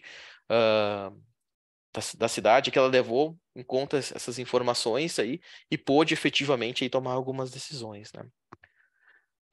A gente fez algumas simulações que envolvem um pouco mais a questão de lockdown. Eu vou pular um pouquinho para ir para outros casos, mas se alguém depois tiver um pouquinho de curiosidade a mais, eu posso exemplificá-los aqui, né. Vou pegar o trabalho que envolve a identificação de KPC e SBL, né, que foi o trabalho que envolveu principalmente o trabalho de conclusão da Bruna e o mestrado dela, que está sendo desenvolvido em cima desse modelo também. A complexidade toda que envolve a identificação, né, do KPC e SBL, ela não é tão simples quanto quem vê de fora possa imaginar, né? Então foi feito um trabalho junto com o grupo de pesquisa, com a doutora Alessandra, com 3 hospitais da região, e esses 3 hospitais eles trabalharam de forma conjunta para a criação de um banco de dados para que se pudesse criar um modelo de inteligência artificial, né, para isso. E os resultados foram muito interessantes, né, com valores altíssimos, né, de conseguir identificação aqui de pessoas, por exemplo, que teriam caso de KPC ou SBL. Eu não sei se a matriz que eu mostro que ela é de fácil, né, ou é difícil entendimento para todos. Quem é da área de análise de dados talvez seja um pouquinho mais simples, mas o que esses modelos efetivamente querem dizer é que nós temos, vou falar de um dos termos só, que é a curacidade, né? Não é o principal deles, né, porque tem outras coisas mais importantes que a gente avalia ali, como sensibilidade, né, mas com valores altíssimos de reconhecimento. Então, quando o paciente chega, né, ou chegava com suspeita, né, no hospital, os dados deles eram coletados e mesmo antes de ter o retorno, né, laboratorial, se tinha uma indicação ali da inteligência artificial da probabilidade que aquele paciente estivesse, né, com KPC ou SBL, né. Outro trabalho que foi feito também, né, junto com um grupo de pesquisa, foi com relação a infecções de sítio cirúrgico, né, infecções que aconteciam após procedimentos de cirurgia. Então, também, né, já existia um banco de dados, né, ele foi aprimorado ali, mas foi desenvolvido um modelo de inteligência artificial que conseguia prever 77% das infecções antes de elas acontecerem, né? E aí eram colocadas diversas características, né, seja do paciente, do local, da equipe, enfim, mas o modelo conseguiu, né, trazer alguns benefícios interessantes aí nesse sentido, né, 77%. Outro trabalho do grupo de pesquisa aqui foi o projeto EPIC, que é o projeto do Dr. Rodrigo Lins, né, depois, até se o Dr. Rodrigo depois se quiser complementar, né, fica bem à vontade, mas que integrou tecnologias nesse sentido com mapeamento de fluxo de valor, blockchain, né, e inteligência artificial. Né? Só o blockchain aqui é um capítulo à parte, se a gente for detalhar. Talvez você já tenha ouvido falar nesse nome em algum momento, né?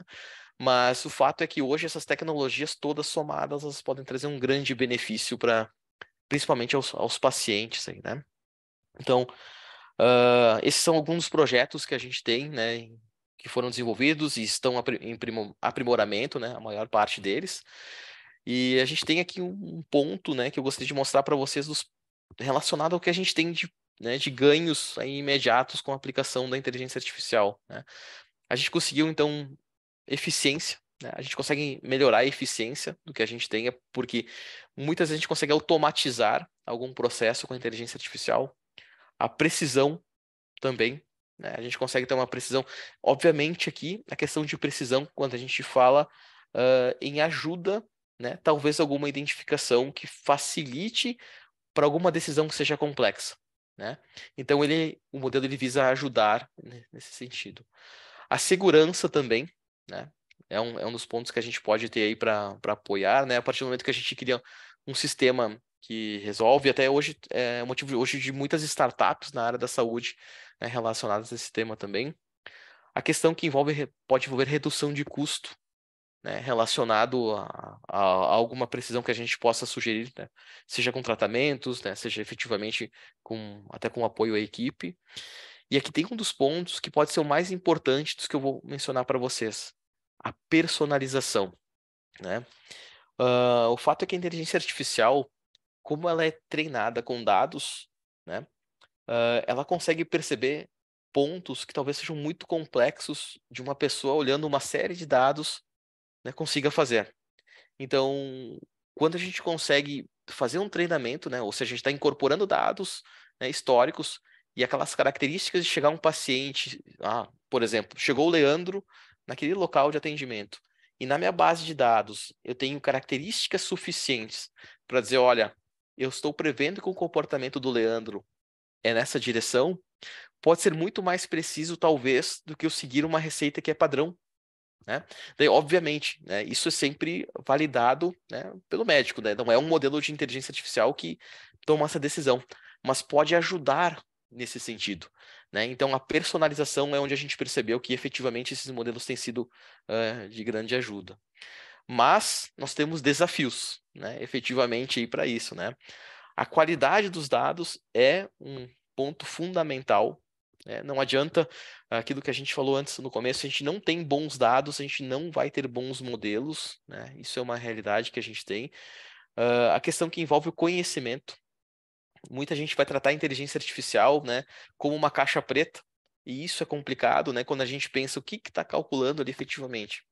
Então é importante que se tenha o conhecimento para que se consiga aplicar, né? Por isso talvez muitas vezes equipes multidisciplinares elas podem ser interessantes, né? Se a gente pega um grande cientista em inteligência artificial, grande cientista, e eu posso afirmar para vocês, ele não resolve nada se não tiver alguém, né? Por exemplo, se a gente pensar na área de um infectologista ao lado dele, ele não consegue criar esses modelos, né? Então a soma de conhecimentos ela se torna importantíssimo, né? A questão que envolve recursos hoje, né? Para a gente manter um banco de dados, a gente tem que ter, né, efetivamente pessoas que possam preencher, a gente tem que ter um sistema que comporte esse preenchimento, né? Um outro ponto é a questão que envolve segurança, né? Quando a gente fala de dados de pacientes, eu não preciso nem mencionar muitos detalhes aqui, né? Mas a gente sabe da importância que existe ali por trás disso, então a questão de segurança ela é fundamental. A questão que envolve a ética e a regulamentação hoje é uma das grandes preocupações do mundo, né? Não só para a área da saúde, mas para qualquer área, né? O uso da utilização da inteligência artificial, como é que ela está sendo utilizada, como é que a gente regula, como é que é a clareza daquele modelo que está calculando, né? Então, tudo isso está sendo trabalhado hoje de uma forma bastante intensa. Europa e Estados Unidos estão de uma forma bastante intensa aqui. Eu tenho alguns conhecidos também da Ásia que também estão puxando frentes nesse sentido, e é o que a gente precisa ter hoje para a inteligência artificial, é uma forma clara, né, de ela funcionar para que a gente possa ter confiança também na utilização. Bom, já partindo aqui para a parte final, né, eu fiz um mapeamento de alguns pontos nos artigos que envolvem a parte de infecto e inteligência artificial, né, isso está relacionado diretamente no que eu mais encontrei a questão de diagnósticos, né? Então, existem muitos modelos hoje já discutidos, né, detalhados, que se falam desde a criação do banco de dados até a criação do modelo, né, que envolvem a parte de diagnóstico, né, identificar padrões, né? Questão de tratamentos também, né? É um ponto muito interessante aqui. A inteligência artificial ela tem sido utilizada hoje, inclusive, para desenvolver novos medicamentos, novas drogas ali, para isso. Isso já começou a ser divulgado em termos de literatura, então é bastante interessante esse ponto. A questão de prevenção também, né? Então, aqui tem se falado hoje, provavelmente alguém vai saber falar melhor do que eu, né? Do que eu vou comentar aqui sobre essa questão, mas hoje a busca por medicamentos, por vacinas mais eficazes, ela pode, né, passar ali por um apoio da inteligência artificial, né? Estudando bancos de dados. Hoje, tem uma grande empresa do mundo, né? Que eu sei que hoje está investindo fortíssimo nisso, que criou modelos de inteligência artificial para estudar artigos e tentar ajudar os pesquisadores no direcionamento, né, nesse sentido.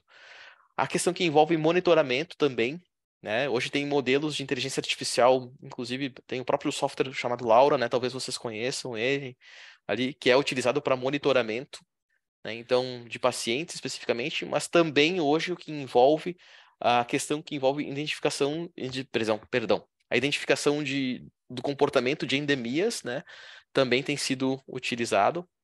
E a questão do ensino hoje, né? Então, algo muito importante para todos nós aqui, né, profissionais, é que a gente precisa também utilizar talvez essas ferramentas, né, para que venham os ensinos ali, o ensino possa também potencializado nesse sentido, né? Então, tem ferramentas hoje já sendo utilizadas e desenvolvidas, né, nesse sentido. Todos esses pontos que vocês encontram aí, certamente bastante material na área, tá?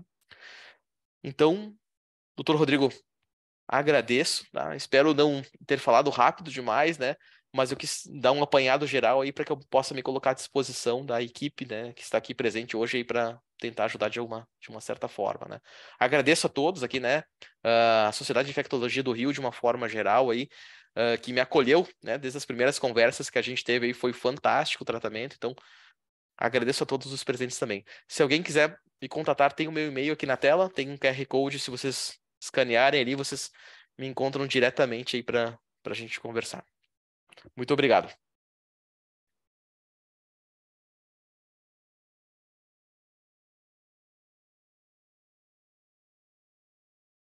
Doutor Leandro, muitíssimo obrigado pela sua apresentação. Eu que agradeço, Rodrigo. Eu vou tirar aqui rapidinho a sua tela para a gente poder, por favor, estar olhando aqui um para o outro. Eu de conversa com o Leandro, a gente estava conversando aqui antes de começar o clube, animadamente. Então, eu vou deixar primeiro quem quiser fazer alguma pergunta, quem quiser fazer considerações, e aí eu deixo as minhas para depois. Antônio, o doutor Bailão, meu amigo, pode falar, tá com a mão levantada ali. Licença, Rodrigo. Leandro, parabéns pela palestra. Eu estava vendo alguns highlights do Congresso Europeu de Infectologia desse ano e dos trabalhos, alguns trabalhos que foram apresentados no Congresso Europeu envolvia a utilização de inteligência artificial em várias áreas da Infecto como um todo, principalmente, como você colocou, em relação ao controle de infecção hospitalar. A minha pergunta, assim, é em relação dentro desse tema, se existe já proposta, algum trabalho, algum estudo sobre modelo de inteligência artificial, machine learning, em relação à infecção osteoarticular ortopédica associada a síntese ou periprótese, que a gente consiga é, consiga obter banco de dados, até uma série histórica do perfil dessas infecções, que a gente consiga ter respostas nesse tema. Muito obrigado, Antônio, pela questão. Olha, muito interessante a pergunta. Eu te confesso que eu não lembro de ter visto essa área, né? Então, olha, a gente pode até fazer uma pesquisa, me comprometo junto, e se você quiser, até depois me mandar um e-mail ali, ou pegar meu WhatsApp ali, a gente pesquisar, porque com certeza o nosso grupo aí também tem interesse nessa aplicação, sim. Pode contar conosco aí, Antônio, se quiser um apoio para essa pesquisa aí. Antônio, só para te falar, enquanto você falava, eu fiz aqui, por exemplo, infecção de prótese ortopédica e inteligência artificial no PubMed. Ele não retorna muitos resultados. Deixa eu ver se eu estou com algum filtro ligado aqui. Eu acho que não. Acho que estou sem nada ligado. Ele retorna 5 resultados. Então, infecção de prótese parece ter pouca coisa. Mas tem trabalho clínico, cara. Tem o uso de biomarcador. Ah, tem comparação de implante por via robótica para prótese de quadril. Tem uma coisinha ou outra. Talvez infecção osteoarticular como um todo, não só prótese. ah, Tem algumas coisas. Acho que um ponto interessante, por exemplo, ia ser a inteligência artificial tentar identificar quais pacientes que vão ter melhor desfecho com troca em um tempo, troca em 2 tempos, desbridamento com Tempos. retenção. Isso ia ser excelente, né? A É, gente tem algumas dúvidas disso. é. E até, eventualmente, comparando métodos diagnósticos, por exemplo, a gente sabe que VHS, procalcitonina, PCR, na infecção de prótese são bons marcadores para a infecção, mas na infecção de prótese não são tão fidedignos assim. De repente, se associar uma esterase, alguns estudos que falam da esterase leucocitária, aquela fitinha que a gente às vezes faz na urina, com a correlação, eventualmente, dosagem de alfa-1 glicoproteína, dentro do modelo, de repente consegue estimar a probabilidade de eu ter aquela infecção de prótese ou o desfecho desse caso. Sim, acho também ia ser um campo bem rico para Rico. estudar. Super, super concordo. Olha, olha que interessante a pergunta, né? Olha só, foi direto num ponto onde a gente não tem muito material ainda desenvolvido. Então, que baita oportunidade de pesquisa É, aí pela eu frente, comentei né? isso porque é um tema que eu gosto bastante, inclusive já estou pensando no meu mestrado no tema, e aí já veio à mente para também tentar juntar esse tema de IA, que é uma área que não tem. E quando a gente Tanto. Bacana, pega que isso bacana. ambulatorial, é muito pior, porque a gente não consegue fazer nada. A gente não, o paciente quer que ele vem, o ortopedista manda para o infectologista. E a Verdade, gente não consegue fazer nada. Deixa eu aparecer minha cara aqui, que essa pessoa aqui do seu. Aí a gente não consegue fazer nada, porque a gente não tem bons meios diagnósticos, a gente não tem a história do paciente, muitas vezes. A gente não sabe o que ele fez de antibiótico lá na hora que fez a prótese. O cara está usando uma prótese que deveria ser temporária há 5 anos e não quer trocar. E assim, aí eu fico ligando para a Júlia, tá? Porque essa ainda que eu ia adorar isso. Faz aí, tá, Leandro? Manda. Olha, vamos já reunir um time aqui de pessoas interessadas no assunto para começar a estudar, com certeza. Eu queria aproveitar para fazer uma pergunta, Leandro, que na medicina a gente tem um problemaço naquele tripé ali de informação, né? Principalmente com relação à qualidade das informações. Então, já que a gente estava falando dos prontuários ortopédicos, né? É, Às vezes você lendo ali em 2 páginas, você tem as informações médicas de uma semana, 2 semanas inteiras, né? De tão pouco que às vezes a gente escreve no prontuário, isso não é, obviamente, específico dos colegas ortopedistas, assim, né? Os clínicos gostam de brincar muito, mas é uma especialidade tão difícil. Mas a gente tem muita dificuldade em ter boas informações. É, assim, e aí eu queria te perguntar como é que é a tua visão de como que a inteligência artificial talvez possa nos ajudar até a melhorar essa falta de informação, sabe? É, e, e aí queria ver teu ponto de vista aí com relação a isso. Rodrigo, essa é uma pergunta muito boa, pelo seguinte, né? Em alguns casos que nós aplicamos aqui, o banco de dados ele teve que ser construído quase que do zero, né? Porque exatamente não se tinha essa cultura do cuidado com o dado. O que a gente percebe, né, e aí é uma opinião, e depois você, né, Rodrigo também, por favor, fica à vontade de comentar. Eu tenho uma impressão que muita coisa mudou, né, ali depois do que veio com o Covid, da importância, né, que muita gente começou a dar importância para a informação. Mas ali vem um lado que realmente às vezes pode ser cultural, né, de locais cultivarem melhor os dados do que outros. Então, ele é um ponto fundamental, sim, para a aplicação da inteligência artificial. O que eu imagino que possa acontecer é que, diante da oportunidade de uma utilização de um dado que possa gerar benefício, ele possa ser melhor trabalhado no início, né? Ou seja, pode ser criado bancos, né, efetivamente já pensando em utilizações futuras, né? Acredito que possa ser esse o ponto, Rodrigo. Não sei se eu respondi o ponto Não, principal. não respondeu sim. Eu tive uma oportunidade de conversar com um camarada que era o camarada do robô Laura, que era um modelo de inteligência artificial para Para detecção de sepse. sepse. Exatamente. E ele me passou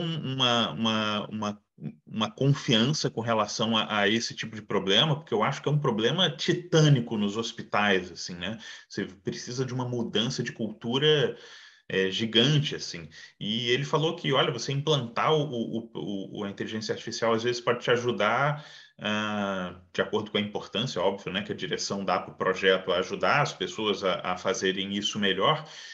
Mas ele também colocava que o fato de você expor determinadas decisões para o médico depois validar os desfechos, né? Porque fazia com que de uma forma meio forçada, com que as pessoas trabalhassem aquelas informações até em situações que talvez eles tirassem o corpo fora, sabe? Do processo de decisão. Fala, putz, eu não vou decidir isso aqui, sabe? Deixa para o próximo camarada decidir. O camarada não tinha como... O camarada não tinha como deixar algumas informações em branco, sabe? E eu achei isso eu achei até um pouco otimista demais, sabe? Pelo que eu conheço assim dos hospitais que eu trabalhei aí, eu vou, sei lá, vou colecionando opiniões aí nesse sentido, sabe?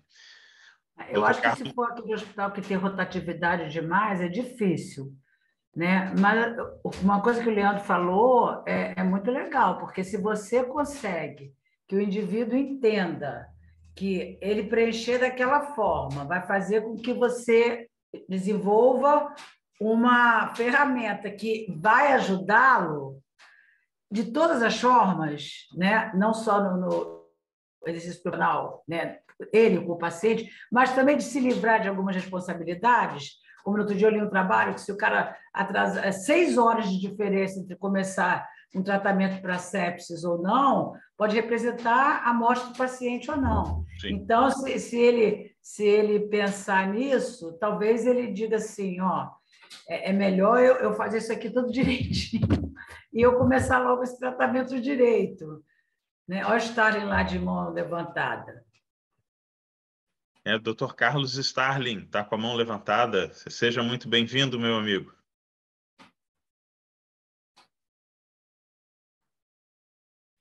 Estava com o microfone fechado, desculpa. Obrigado. Excelente apresentação, Leandro. Muito, muito bacana. Obrigado, doutor Carlos. Eu venho há muitos anos tentando desenvolver modelos para facilitar a vida das pessoas para a interpretação de dados de controle de infecções. A grande dificuldade, para você ter ideia, eu trabalho com estatístico há mais de 40, há mais de 30 anos, há quase 40 anos. Eu venho trabalhando com estatístico e nós desenvolvemos software para controle de infecção e que a ideia central era essa, fazer com que pessoas que não entendem nada de estatística pudessem usar os dados, ou melhor, que o sistema pudesse interpretar os dados para eles. E com isso nós usamos modelos logísticos, né? Vários modelos diferentes, né? E que acabam dando para a gente uma ideia. Olha, a taxa de infecção está subindo, está descendo, isso é significativo, não é? Haja dessa forma, né? É já um sistema que interpreta. O grande problema é esse que a Tânia está citando, que o Rodrigo está citando, que é a qualidade, né? Eu gostei de um dos seus slides, que ele começa pela qualidade do dado, né?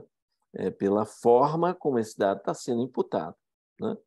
E a forma começa pelo conceito também, né? Então, o conceito ele é fundamental, porque alguém, né, interpreta uma coisa de uma forma ou de outra. Então, como resolver isso, né? Como resolver esse pepino do conceito e formar ideia. Aí eu comecei a pensar em modelos que usassem a mesma estratégia das revisões sistemáticas e meta-análise. Se nós conseguimos fazer as coisas com meta-análise, nós podemos fazer inteligência artificial com meta-análise, né, usando a mesma lógica, né, daquilo que é possível de ser feito. Você tem, hoje, softwares que constroem o Florespot, né? Eu não sei se você está familiarizado com essas meta-análises na área médica, mas eu vejo que para driblar o problema do conceito, para driblar o problema do registro em prontuário, é trabalhar com coisas já prontas, com coisas que já foram analisadas, né? Então, eu acho que é uma maneira de você acelerar. Outra é realmente a catequese de uma boa anamnese, né? Eu me lembro daquele conceito de que, na hora que eu escrevo, quem sabe, quem entende sou eu e Deus, quando o prontuário era manual. 15 minutos depois, só Deus, né? Então, o pessoal sai usando sigla de tudo quanto é jeito e ninguém interpreta aquilo. Esses dias eu virei para os residentes e falei, eu não estou entendendo nada do que vocês estão escrevendo aqui. Eu não consigo entender tanta sigla que eu também não, Stalin. Acho que isso é coisa dos nossos cabelos. Nossa, gente, eles estão com muita sigla, eu não entendo nada. No meu caso, é falta de cabelos, Tânia. Não, eu já os perdi há muito tempo.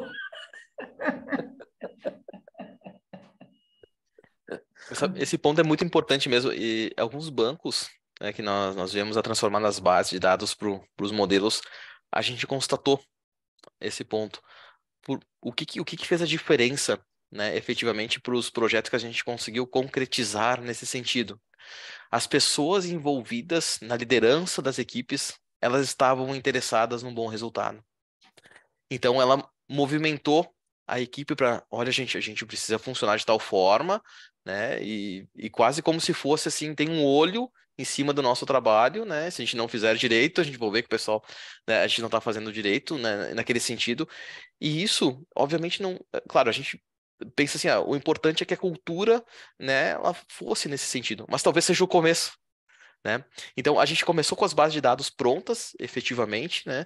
Algumas realmente estavam efetivamente em papel, né? Então, grande parte da nossa equipe ficou mobilizada muitas vezes um bom tempo dentro dos hospitais, transformando aquele papel, né, numa informação, para que daí, depois que o pessoal percebe, não, realmente tem valor a informação que está sendo gerada aqui, para que conseguisse fazer aquela virada de chave, né, mais interessante no sentido, não, realmente, né, a gente tem essa importância, né, de fazer dessa forma, para que fique... E às vezes o pessoal não é naquela questão de pessoas, não estou fazendo certo, ou estou fazendo certo. É fazer aquilo que precisa, né, para que o modelo consiga auxiliá-los, né? Então a gente passou por várias dessas questões, dessas etapas aí, sim. Muito Eu tô, pertinente o comentário. eu tô lembrando que eu vi numa entrevista, eu não sei se era do Steve Jobs antes dele morrer, mas de alguns anos assim, um camarada falando para ele que, olha, a gente vai viver agora, né, uma grande era de conectividade e tudo mais. E, putz, alguns anos atrás o camarada falando, cara, a era da conectividade já foi. A gente agora vai começar a qualificar as conexões que a gente fez e a escolher quais são as conexões que a gente realmente quer ter. E eu hoje eu hoje lembro dessa fala como uma fala infinitamente mais genial do que a minha cabeça conseguiu perceber dela na época. Isso o camarada falando, putz, sei lá quantos anos atrás que o Steve Jobs morreu, se é que foi ele que falou, né? Então é bem batendo bem com essa ideia aí da parte de qualidade e disponibilidade de dados. E controle de infecção, eu pelo menos tenho uma visão de que a qualidade é boa, né? Se alguém vai lá dentro do controle de infecção de qualquer hospital que eu já trabalhei e falar para uma das minhas enfermeiras que aquele dado está errado, que aquele número de catéter não é aquilo, ele deve estar preparado para uma luta até a morte, né? Porque o pessoal coleta aqueles dados, Com né, com certeza. afinco, com um carinho, assim, que aqueles ali, olha, eu boto a minha mão no fogo, sabe? Que aquele ali foi bem coletado, aquele dado tá certo, sabe? Ela vai contar um a um ali, todo dia, na mão, é uma coisa artesanal, mas que, putz, que tem qualidade, tem qualidade. Eu acho um ótimo setor para começar a ver inteligência artificial no hospital. Perfeito. Muito bom. Alguém deseja fazer mais alguma pergunta, algum comentário? O pessoal também pode estar cansado, já são 10 horas. Falei bastante, Rodrigo. Desculpa se eu cansei o pessoal aí, mas tentei Não, dar uma só apanhada geral. agradecer, né? Porque realmente são 10 horas, né? A gente está cansado, todo mundo, né? Mas foi maravilhosa a sua palestra. Eu quero agradecer. Obrigado, Tânia. Beleza. Então, meus amigos, eu agradeço a todos. Professor Leandro, se quiser fazer considerações finais. Ah, a Alessandra está aí, acabou de abrir a câmera, Lê, que também quiser falar alguma coisa, né? Você também está em muitos desses artigos. A maioria dos projetos foram puxados pela Alessandra. Na verdade, eu não tinha aberto a câmera porque estou com essa cara de acabada. Aí a gente não queria aparecer para os amigos, assim. Mas, enfim, ó, eu no Rio de Janeiro de casaquinho, isso é raríssimo, gente, é raríssimo. Mas, como sempre, Leandro, né? É um prazer te ouvir. A ideia de unir, como o Starling falou, né, controle de infecção com inteligência artificial é uma coisa que já vinha instigando a gente ao longo do tempo, vendo algumas coisas, né, nos congressos internacionais e pensando por que a gente tem como, a gente só precisava achar as pessoas certas, né, e loucas o suficiente para topar a tocar a ideia junto. E a gente encontrou, né? Primeiro eu encontrei o Lê, depois a Bruna Orlandin, que é maravilhosa, tem a Fernanda Tomé, que também são alunas dele, que engenheiras vieram para o mundo das infecções hospitalares, toparam comigo, né, esses desafios iniciais, e hoje a gente tem um grupo de pesquisa na universidade. Então, e a gente quer crescer, a gente quer ficar multicêntrico agora. Nosso objetivo é ficar multicêntrico. Então, todo mundo que quiser desenvolver no seu hospital, né, a gente está topando, a gente quer fazer esse grupo ser Brasil, né? Quem sabe a gente consegue fazer um Task Force Brasil de IA e conseguir publicar melhor e fazer bancos de dados que possam ajudar mais pessoas. Acho que esse é o nosso objetivo. Obrigada por essa noite estar aqui conosco. Eu que agradeço. Muito obrigado. Um monte de elogios aqui no chat, muito legal também. Um monte deles. Rodrigo, só dar os parabéns a todos. Obrigado pela oportunidade, matar a saudade de vocês. Tô longe, mas o coração está aí. E um beijo em todos. Obrigado pela oportunidade, Lê, Rodrigo, Tânia e Leandro. Muito obrigado. Imagina, Túlio. Obrigado você pela presença, cara. Um prazer ter você aqui. Muito legal. Gente, então, muito obrigado a todos. Vou parar aqui a gravação do nosso Clube de Infecto.